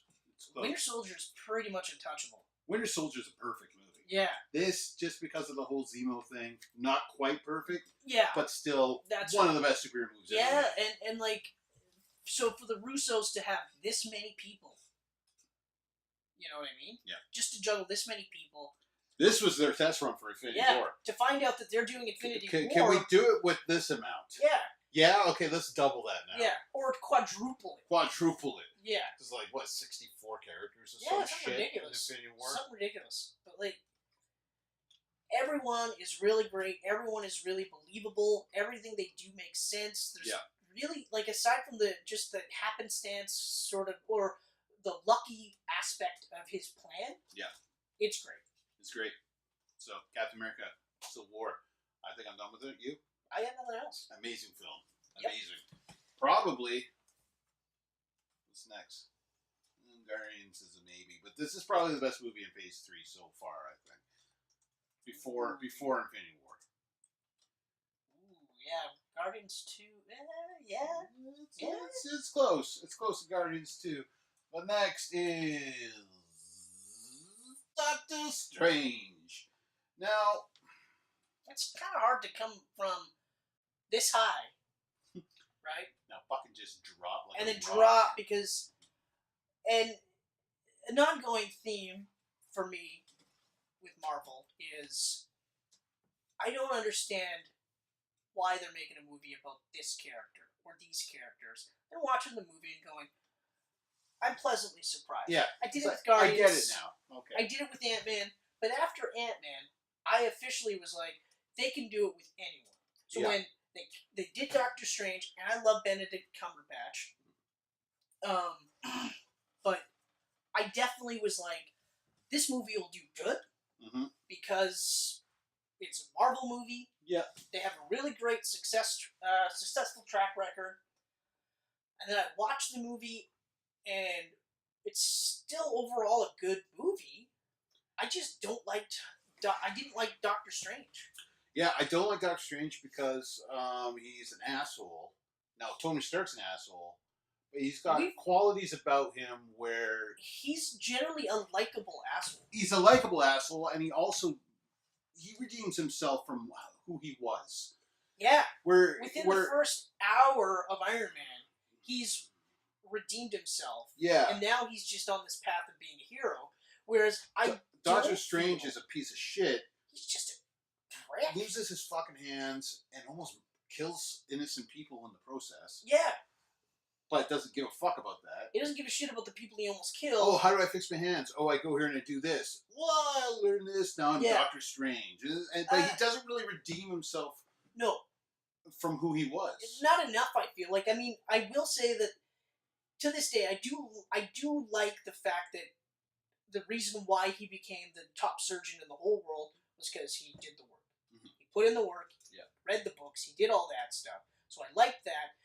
I did like that on some level that was the reason why he got so good at being a sorcerer so quickly, but at the same time I did feel like it kind of took away from everyone else. That was their whole purpose of doing this, was that. Mhm. So I'm like, is everyone here just lazy and he's the only one that shows up and goes, I'm gonna read the books? But I also don't like how he did it like behind Wong's back. Mm-hmm. They frequently show him just doing whatever the fuck he wants And getting away with it. and getting away with it simply because he's a rich white guy. Like, is that really? I don't. Like, the parallels for this one would be like in Batman Begins, but you never saw Bruce Wayne learning stuff that he wasn't supposed to behind people's backs. Exactly. He was just a student. He was a student, and he was learning, and he wanted to be something more than a man. Exactly. You know, same here. He just wanted the use of his hands back, and then he just sort of kind of got really good at being a sorcerer, so now he's going to be a sorcerer. Mm-hmm. So that part didn't kind of make any sense to me. And the fucking king of all sorcerers, like you're in the charge. Sorcerer Supreme? Yeah, I mean... You know?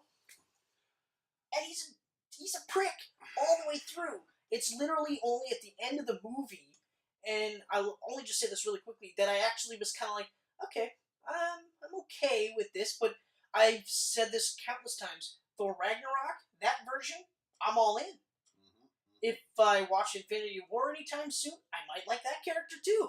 That version of that character. I'm thinking I might like that character too. I have a feeling, on some level, that I might. I mean, I must. Because we're going to see it, Infinity War one day. Soon.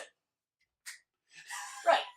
But like, but if Thor Ragnarok is any indication, I'm gonna love him in Infinity War. Right, and we will talk about Thor Ragnarok, but I did love him in Thor Ragnarok, Doctor Strange. I loved the way he was done in that.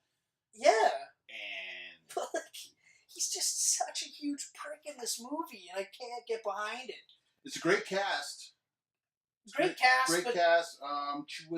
Rachel McAdams. Rachel McAdams was a very throwaway character. Didn't need to be there. She doesn't need to be there. Or we'll probably never see her again. Or here's the thing: if that's the case, don't cast a high-profile actress. Yeah, it didn't need to be a high-profile actress. No, not for that role. Not at all. I would love to see Rachel McAdams in the MCU. But as someone significant. Well, like as a meteor character, not like Jane Foster in Thor is someone where I'm like, when she's not around anymore, I'm like, I wish I knew what Jane Foster was up to. Exactly. Whereas Rachel McAdams played, I don't even remember what her character name was in this. She was the love interest. The love interest. I don't remember a former love interest that just couldn't put up with him being now a doctor or a nurse or something. Yeah. But still couldn't put up with him being a very prick, and then even towards the end started to kind of soften towards him because he started to kind of soften, but it was still just like, oh, yeah, it was forced. It was so grossly forced, and it's a shame because she's a great actress. Great actress, but she's one of the few. Like we always say in the Marvel movies, they're generally well acted, and it's a well acted role. It's just it's a shitty role for her. Yeah, you know, it's so weird. I felt bad about that for her. You were saying Chiwetel. I wish I knew how to say his name. Mordo. Yeah, great Mordo. Yeah, he was a great character in the movie.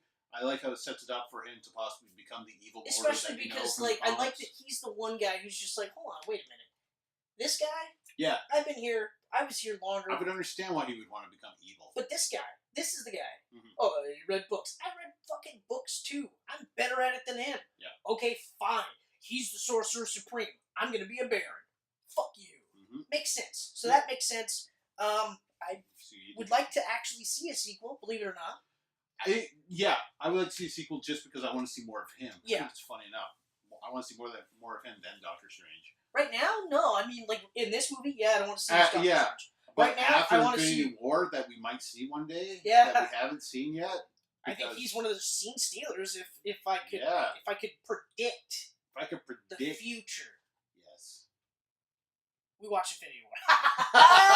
We have the time stone. We're from the future. Oh.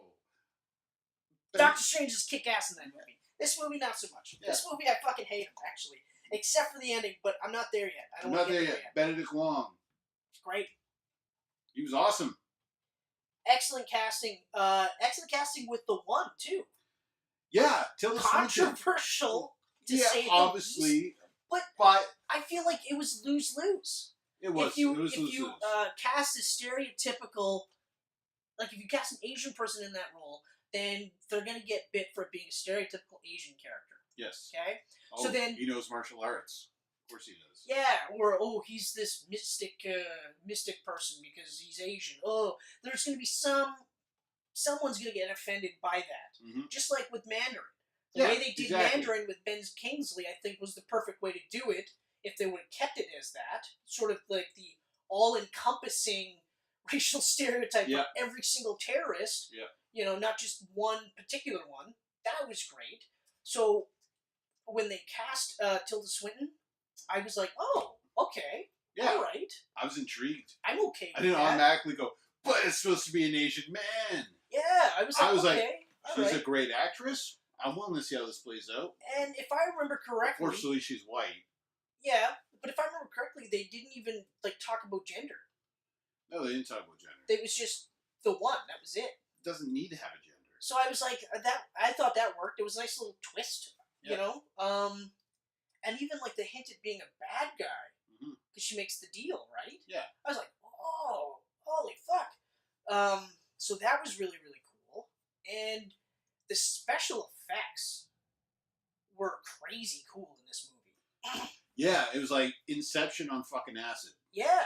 Just, like, whoa! You get a glimpse of some of the special effects in Ant-Man in the quantum dimension, quantum realm.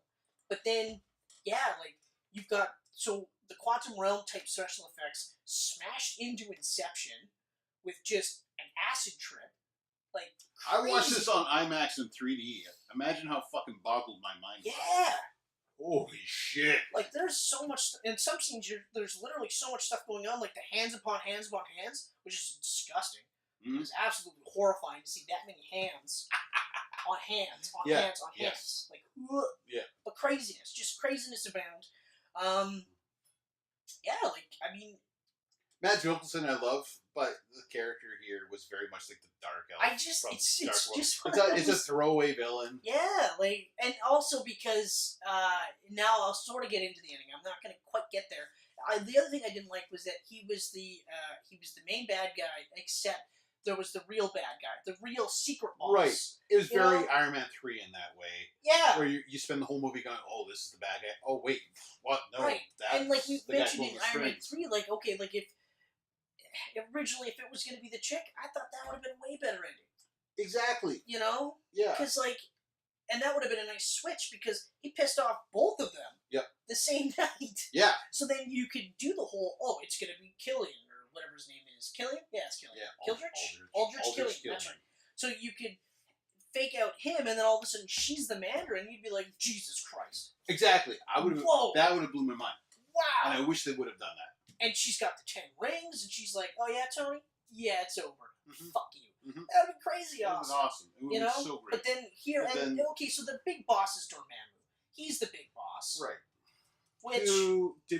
Did they tease Dormammu at all in the trailers? Or was it a complete surprise? They did not tease him at all in the trailers. So it was a surprise. Yeah. That was going to be Dormammu. It was a legit surprise, because I remember watching the trailers, and actually, like, even in the trailers, I remember thinking, like, oh, this is an Iron Man movie.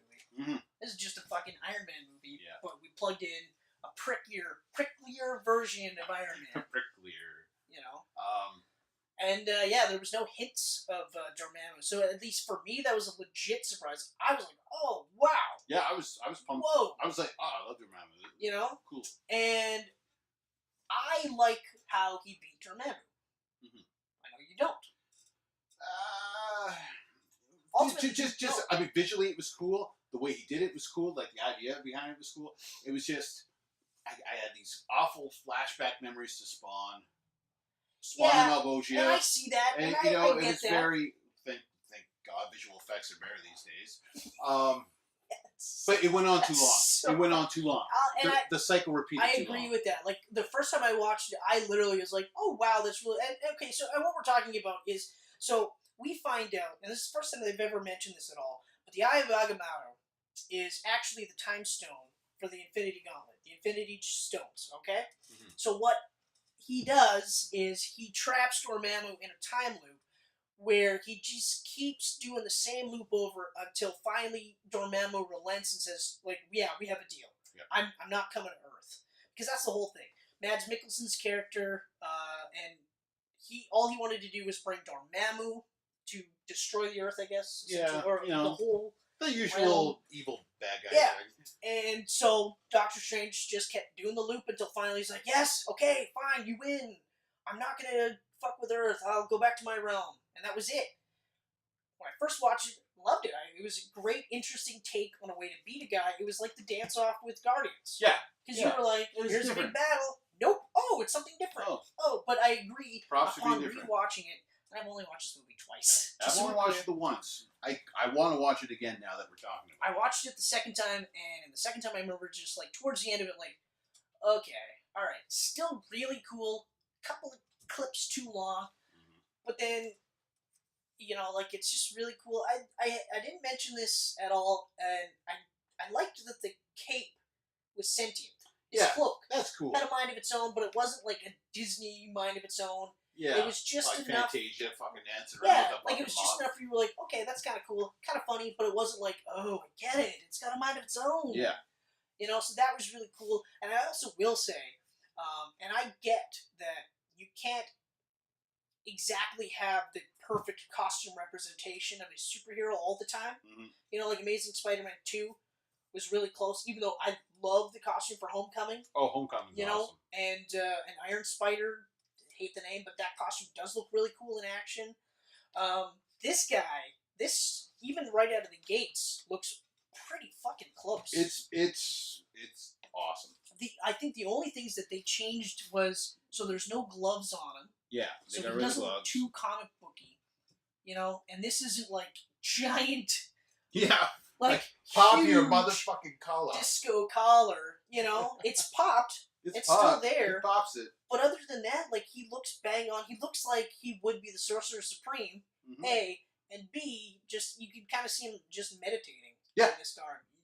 Or hanging out, like he could be wearing this while having coffee at the same time. Not like Captain America's suit where you're like, well, you're just having coffee.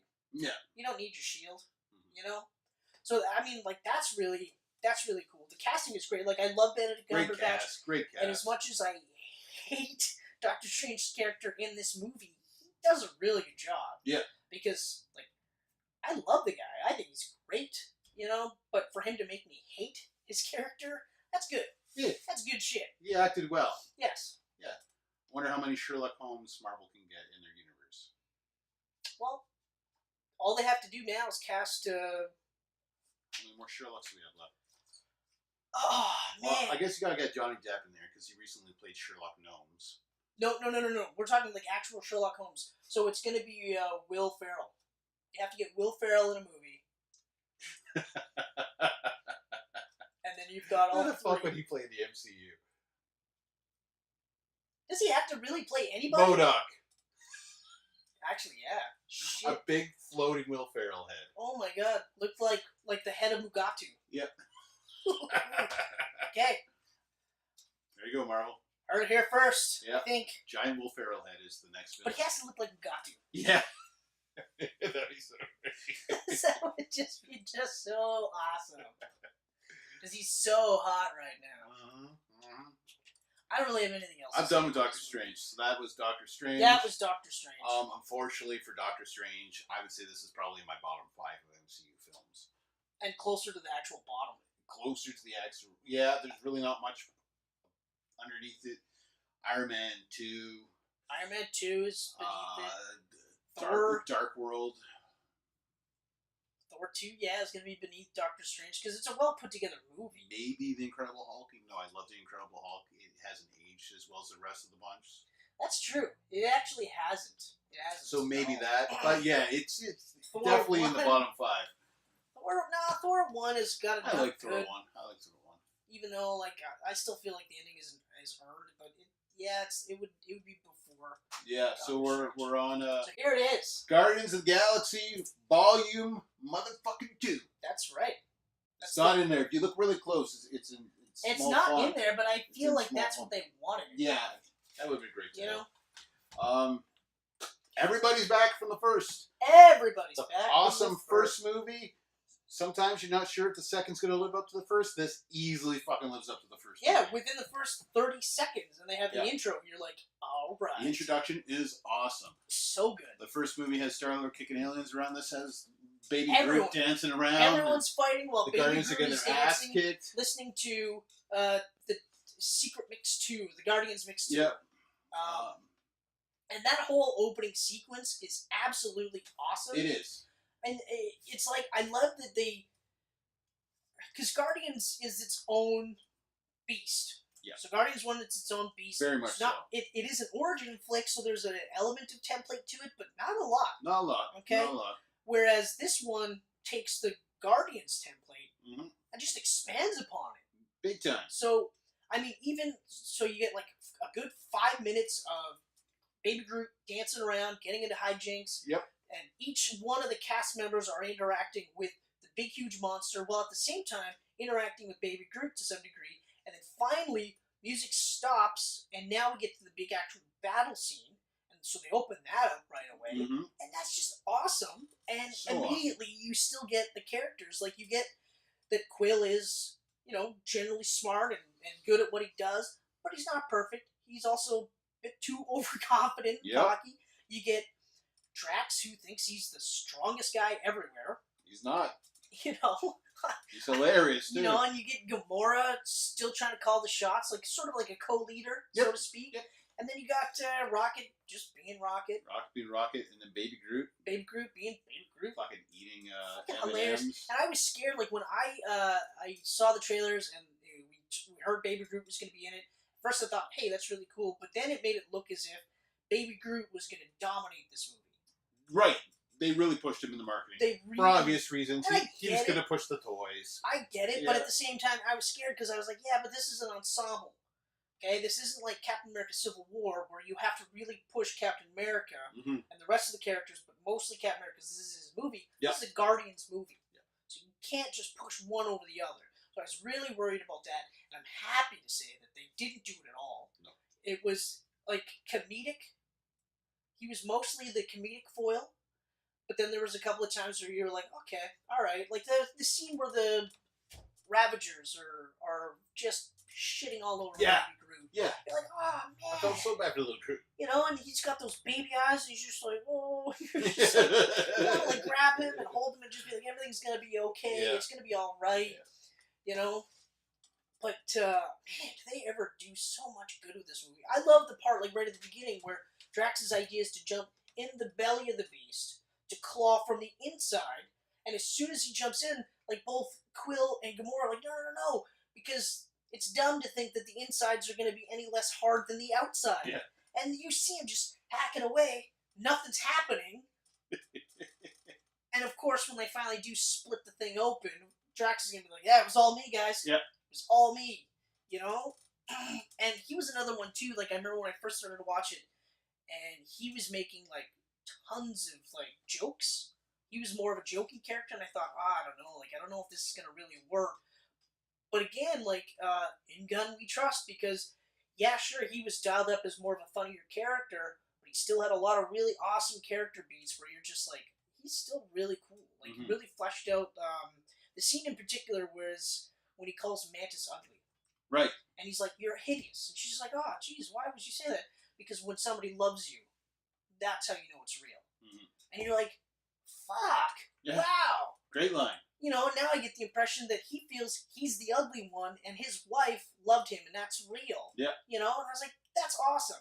So just little things like that, where they're not hammering it in your face, they're just kind of giving these little quick character moments, and you're like, yes, okay. So there's a progression here. It's not just the same old shit because they found a winning formula. Yeah. It pushes every character forward. Oh, so much so. Yondu and Rocket. The relationship between Yondu and Rocket, and then but even Yondu and Star-Lord. It's like, well, that one I want to push back towards later on. We'll wait till the end, but still, I mean, everyone's relationship is actually pushed. Star-Lord and Gamora, they're Gamora and Nebula. Are they getting together? Are they not getting together? Yeah. Like, Gamora and Nebula, the sisters. You know, the sisters of Thanos. Ah, man, like it's one of those movies where I love so fucking much about it. I don't even know how to talk about it. Yeah, you know? like because it's I really feel hard like this episode's gonna go to 2 hours if I just really simply cut it. because like it's just like man, okay, like just thematically. So the first movie, Quill's story arc was him dealing with the fact that he wasn't there for his mom when she died. Okay, so he deals with that. This movie deals with who's Quill's dad. We know Quill's dad is Ego because, of course, spoilers, trailers, and everything. So we know that it's going to be Ego. For comic book fans, Ego's a giant planet. How the fuck does that work? With a face. A big planet with a face. What? Ego in the movie is fucking spaceship surfing Kurt Russell. With bitching hair and beard. Yeah.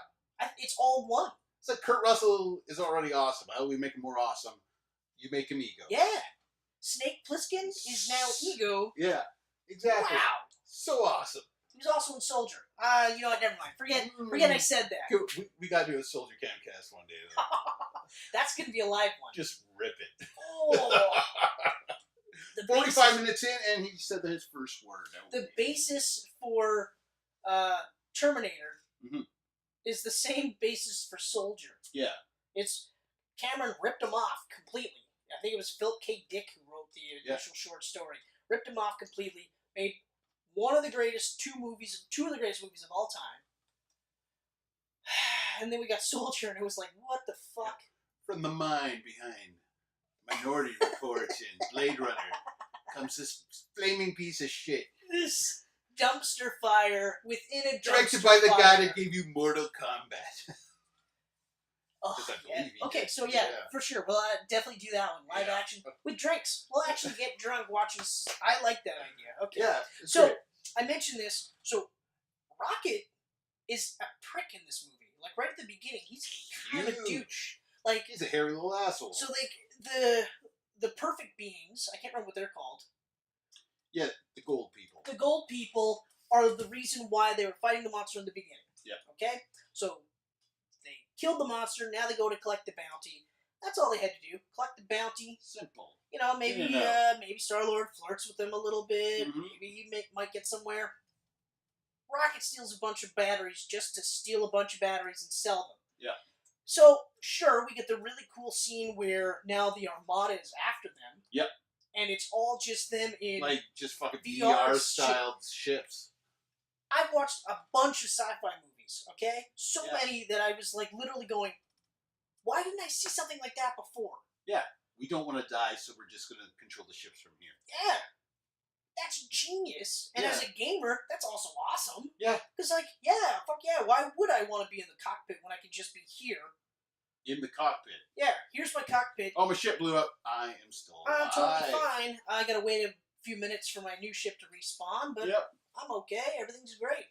That was awesome. So great. But yeah, so when we get Yondu literally calling out Rocket, going like, I know everything about you. Yeah. I know you. And Rocket's like, you don't know shit.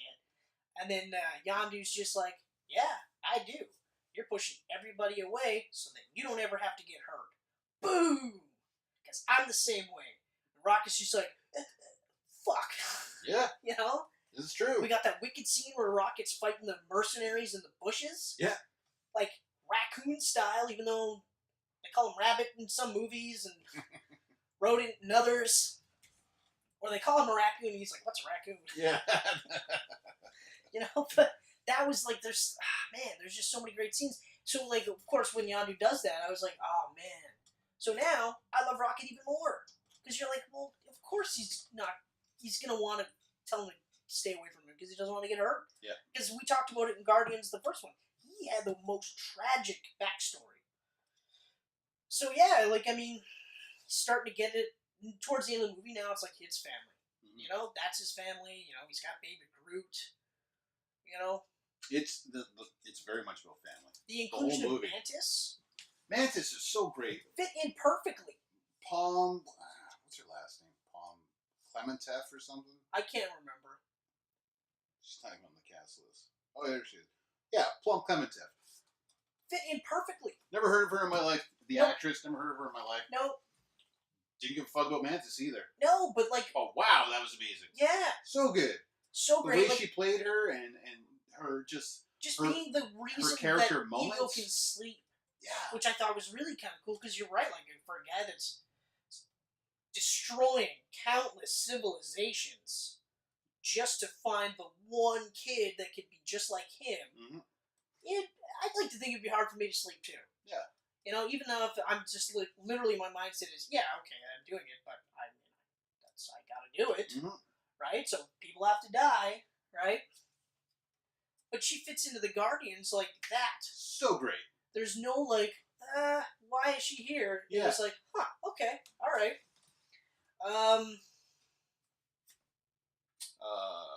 Well, ego. This is so much. Ego. Everything about ego. Ego, just even, I think the only part that kind of, like, why does he give Quill's mom cancer? He explained in the movie. I'm trying to remember, like, because I remember just, even when he explained it in the movie, and I've watched it a couple of times since, and I remember just being like, I guess because if he knew she was still out there, he would be able to yes. focus on his. That's his right. He killed her so that he could continue his mission. She was the first one he actually loved. That's right. That's right. And I remember just kind of being like, yeah, but cancer? You couldn't just kill her? Yeah, you couldn't just have like a fucking boulder fall on her. Yeah. Or Or just, like, snap your fucking fingers. You're a goddamn Celestial. I'm going to give you a disease that will just rot you away. It's going to rot you away, and I know you have a family. Mm-hmm. So that family's going to totally get fucked up over this. But fingers crossed you have a kid. Please, God, have a kid. You know? Even though the fight scene with powered up Star-Lord and Ego was easily one of the best superhero fight scenes. That's so awesome. Like, I loved how it was, like, Ego was organic. Like, rocks and grass and whatever the planet was, that's how he was as he was fighting. And Quill was full-on Superman, just fighting, and like, it was so great. Quill's plot line was great because you felt for him, because now he finds his dad. He feels something's wrong, but he doesn't want to admit it. Doesn't want to believe it. Gamora's even saying, "Hey, something seems wrong here." Everybody's saying, "Hey, don't do this," and then he starts to push away his friends, everyone, his family, because he wants to play catch with his dad. This is my dad. You know, finally found my dad. And I get that, but that one was kind of an eye roll because you knew. You knew it was coming. That was probably the only weak part of the whole movie where you're just like, because that's cliched. Mm-hmm. That's cliched. No matter how cool Kurt Russell is in this movie, he's super cool. But even when he starts to get menacing, he turns it up. And then you're like, where was this guy in Soldier? What the fuck? I'd buy this movie in a minute, but nope. Never mind. Nope. He didn't have a beard. That's what it was. Yeah, he had his Stargate beard. Look. Yeah, it was straight out of Stargate. Straight up. But this movie, it follows like the Winter Soldier thing, where it's not a filler sequel. No. Because you know there's going to be a third Guardians. Yep. And they could have rested on their laurels, just like Thor 2 did, Iron Man 2 did, and Avengers 2. Exactly. This one was like, no, we're going to expand the universe. Mm-hmm. And now, so in the first one, technically they were fighting to save the universe. Technically. But really it was fighting to just get the Power Stone save Xandar. Okay? This feels very much this more one like is they're saving the galaxy. Saving the galaxy. Yeah. The only time it really bugged me was when they showed shots of Earth getting messed up. Because, well, where was any Avenger? Yeah. Any Avenger. And we've talked about this in the past, where I'm basically, it happened so quick. Yep. I'm sure an Avenger did show up. It was just after. But show that, because I immediately was taken out of the movie because I was like when the first clip happened, I was like, oh, okay, that's crazy. You're fucking up Earth. But when the second clip happened, I was like, nobody showed up. Not even like Nick Fury in a car showed up. Like, I mean, I get it. It could be rural Midwestern America, but Iron Man doesn't show up. You know what I mean? Like, it's just, it doesn't have to be anything other than you just see Iron Man flying and then maybe stop because it's over. Something, yeah. He doesn't have to say anything. You don't have to pay $50 million to Robert Downey Jr. You just used Iron Man's suit. Mm-hmm. That's it. But that part it's a minor thing, but I feel like that's one of those where if we keep doing movies like this, then I'm going to start saying things like, well, hold on a second. Because, now that we mention it, in our Infinity War episode that we haven't shot yet, because we didn't watch Infinity War yet, I have to think, okay, all these aliens are coming to New York again, right? Is a Netflix series going to touch on this? Yeah, I mean, like, the Netflix series does touch upon... On the first film. But that's it. But this happened in New York. It's very weird. Yeah. Like, I mean, it's becoming more... Daredevil the more they add... going to mention Spider-Man at some point? Yeah, or will Daredevil vanish at the end of it? Or will Knight or like Luke Cage reference? You know what I mean? So The more you add to it, the more it's going to be hard to fucking, because it's all different creators on this. It's not, well, I mean, Kevin Feige. Yeah. Yeah. But I mean, like in the comic books, you see it. They have it. And it could even just be a throwaway panel in a comic book, but nobody bats an eye. Right. Right? So why does it have to be so difficult here? You want to see the greatest bonus collectible ever? Yeah, I do, actually. I just caught a glimpse of it, and I was like, oh my god. Oh my god. Flip this over. Oh, yeah, that is just fucking nuts.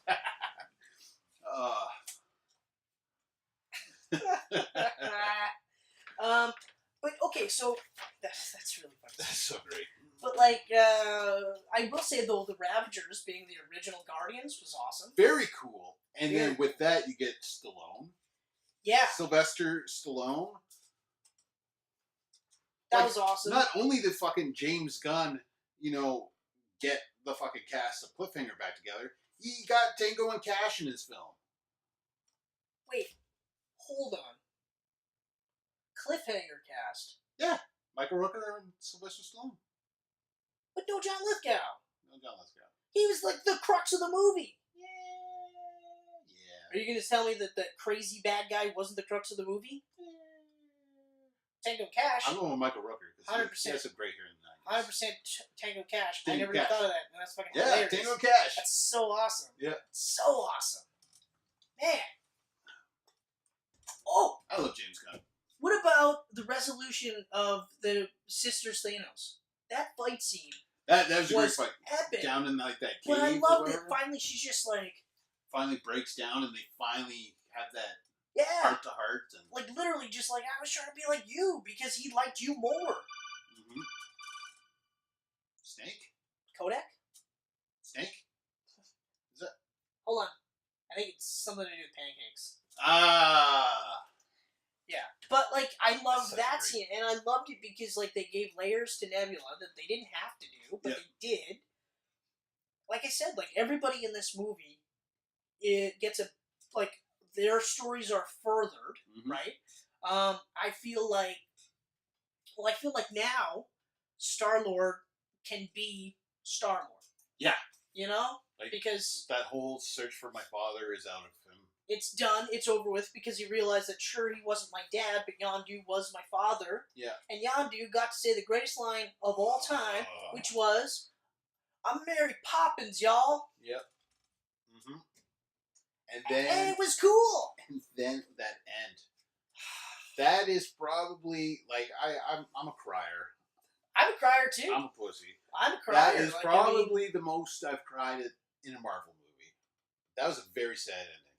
That was it was bittersweet, because, It was like... bittersweet, but yeah. You know, but, like, he got to, like, you realized... Who thought I why would ever Yondu... shed a tear for fucking Yondu? Yeah, Yondu. exactly. And yet, you know, you shed a tear, plus he gets his Ravagers... Yep, they finally forgive him. Or... The death, like he gets Yeah, his... exactly. Not his death, but his funeral. He gets the Ravagers send-off. That's the word I'm looking for, send-off. He gets that send-off. You know, they saved the full-on universe. I also like how there's no mention of the Infinity War at all in this. No. You know, there's no stones, no nothing. It's just, you know, looking for his dad, finds out his dad is actually crazy batshit You got the daughters of Thanos in here, yet you didn't have to fucking shove the Infinity Gauntlet down your throat. That's right. He touched on it a little bit in the first movie. It's the first time we got to see Thanos actually fucking talk. You got to see Thanos talk, you got to see him move, and then, of course, it's all about the Power Stone. Yeah. And then the next movie, and I thought for sure this was going to be touching upon, but they don't. No. And it was refreshing. Like, I wasn't like, very I refreshing. wish they would have mentioned something. I was just like, okay, all right. And I love that about the Guardians movies, because even though the Guardians are going to be in Infinity War, their own movies are very much just their own universe. Yeah, I really like that. I honestly, like, even after we reviewed, like, Homecoming, I really do kind of wish that Homecoming was its own movie. You know, like, I wish that they scaled back Tony Stark even more. Yeah. You know? Just let it be Spider-Man. Yeah. Or at least if you're going to have Tony Stark in it, have it be a lot more smart. Because there's a lot of dumb shit. Yeah. Yeah. But anyway, man, like, I even love the suits in this one. Suits It's are more great. of a uniform. The look for soundtrack is them. great. The soundtrack you know? is great. The Zoom. Awesome Mix Volume 2. The fucking Zoom coming in. The Yandu, Yeah. the real father, was like, hey, Hey, he you was might just like like, he to- would have the wanted you to have Zoom. this, and he's just like, oh, and instead of it being an iPod, it's the Yeah. fucking Zoom, and I was like, that's the greatest thing ever, because I was actually thinking, like, well, if we've got the 2 tapes, what do you do now? Mhm. The Zoom is the perfect thing. It was perfect. It was so great. Here, I found this Oh. on Earth. It plays music. I think you'll like it. just genius. Yeah. Yeah. Like, oh. So great. This, And even that part there, too, is like, I found this on Earth. Well, of course he'd go to Earth. mhm. His son is from Earth. Like You the know? whole ego thing with Earth and the Earth getting destroyed a little in that one Yep. thing. I mean, it's like it's one of those eye rolling things, like with Civil War and Zemo. Yeah. But again, it's nothing that takes me out of the No, movie so much so exactly. where I'm like, ugh. Yeah. I love this fucking movie. I would watch this movie probably right until the day I die. Like, Yeah. Actually, I think if I knew I'm dying, that's going to be a lot of movies that I'm watching before I die. Very slow. Like, I really hope that, like, the doctor's literally like, you have X amount of time left. Then I can go, can we quantify that in movies? Yeah. Because it's not just superhero movies. I'd have to watch, like, a ton of Nicolas Cage shithole movies. Actually, I'm just kidding. The ones that I would want to watch are actually good movies. Yeah. Like, Matchstick Men is still amazing. Mhm. You know? I would want to die with Nick Cage getting the bunny in Con Air. Yeah, but you can't do it, though. I just the bunny. What was his final words? The bunny. The bunny. The bunny. But he did it like Nicolas Cage, so I guess he died happy. Give me the bunny. Nick Cage. Oh, man. What would we do without Nick Cage? I don't know. I don't know what we'd do without Nicolas Cage. You I don't know what we would do without Val Kilmer. Yeah, I love Val Because Kilmer. Val Kilmer, I mean... James Gunn's got this thing for the 80s, right? He's got the music in there. He's got Stallone and Kurt Yeah, Russell. but with the Zune, it's going to have to be the 90s. It's going to be 90s, so 90s is perfect. Bring Nick Cage in. Bring Nick Cage in with some... James Gunn. Smells Like Teen Spirit. Yes. You know? Yeah. Or maybe some Gangsta's Paradise. Ah. You know? Yeah, Little Dangerous Minds. Yeah. Yeah. Or Amish Paradise. I feel like Star-Lord would be a fan of Weird Al Yankovic. He would be. Like, Actually, that's great. Have Weird Al do a cameo. Oh, man. As Weird Al. That's Weird Al. Yeah. Mm-hmm. It'd be like, who was it? Basketball player in Men in Black. What was Men in Black 2? Basketball player. Yeah. He got all weird. He was in Knockout. Oh, what?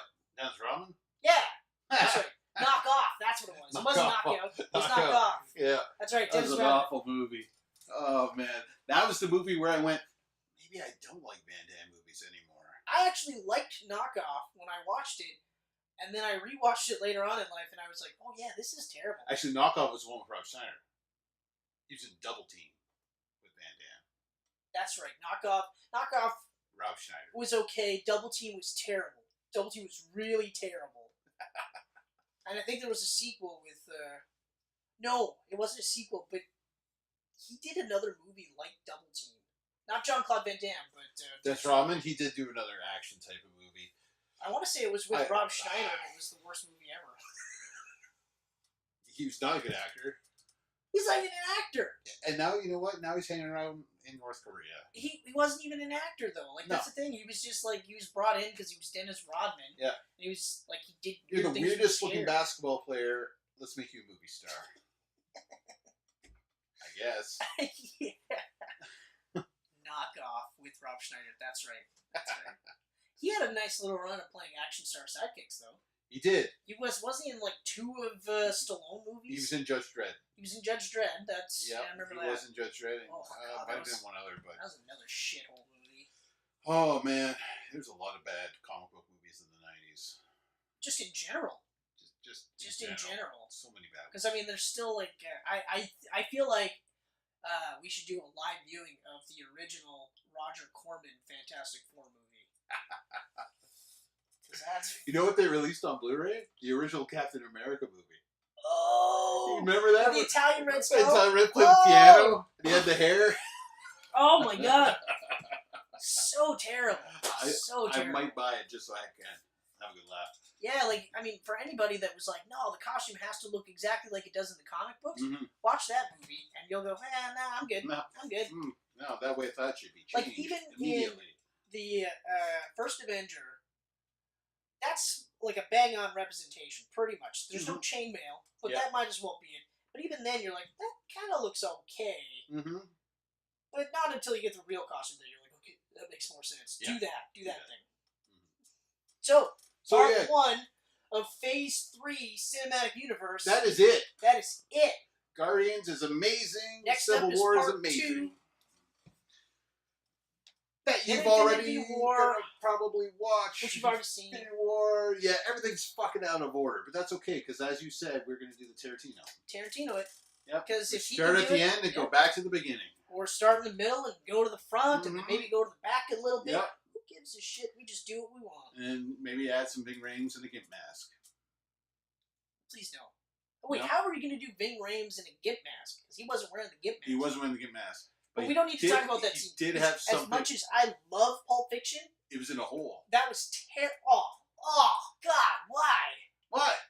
Why? I thought Bing Rhames was such a badass until I saw the scene, and now all I see is that guy. I actually think that makes him more badass. Then he took it. Because he took it and then still was like, yeah, we're going to fucking fuck these guys up. Yeah. It wasn't like crawl into a hole and die. It was Yeah. like, no, these guys are dead. He's all, And then later he was like, we're cool. we're You don't cool. ever mention this to anyone. Tarantino, I'm never doing a movie with you again. Where's Ethan Hunt? I'm going to go do that for the rest of my life. No more Tarantino. Did he immediately do the whole 9 yards? Yeah, I think so. I'm staying away from Tarantino. Yeah. Well, I I'm mean, done. well, what else could he have done in those movies, though? I don't know. Big Ben. Okay, so that is that. Is it? Is it? I don't know. I feel like it is. Yeah, that's it. Part 1. We're Part done. 1, Phase done. 3. Get the And here's fuck hoping outta they here. fucking recorded this time, because I'm done. And also Fucking subscribe done. like crazy. Please. Like crazy. We just want to be able to Share. do this without having a long ass string. We want to be able to say YouTube Geek Pants. That's it. That's it. Okay? No, Because I can't pronounce what if they you're give me not now. wearing your geek pants, you're naked.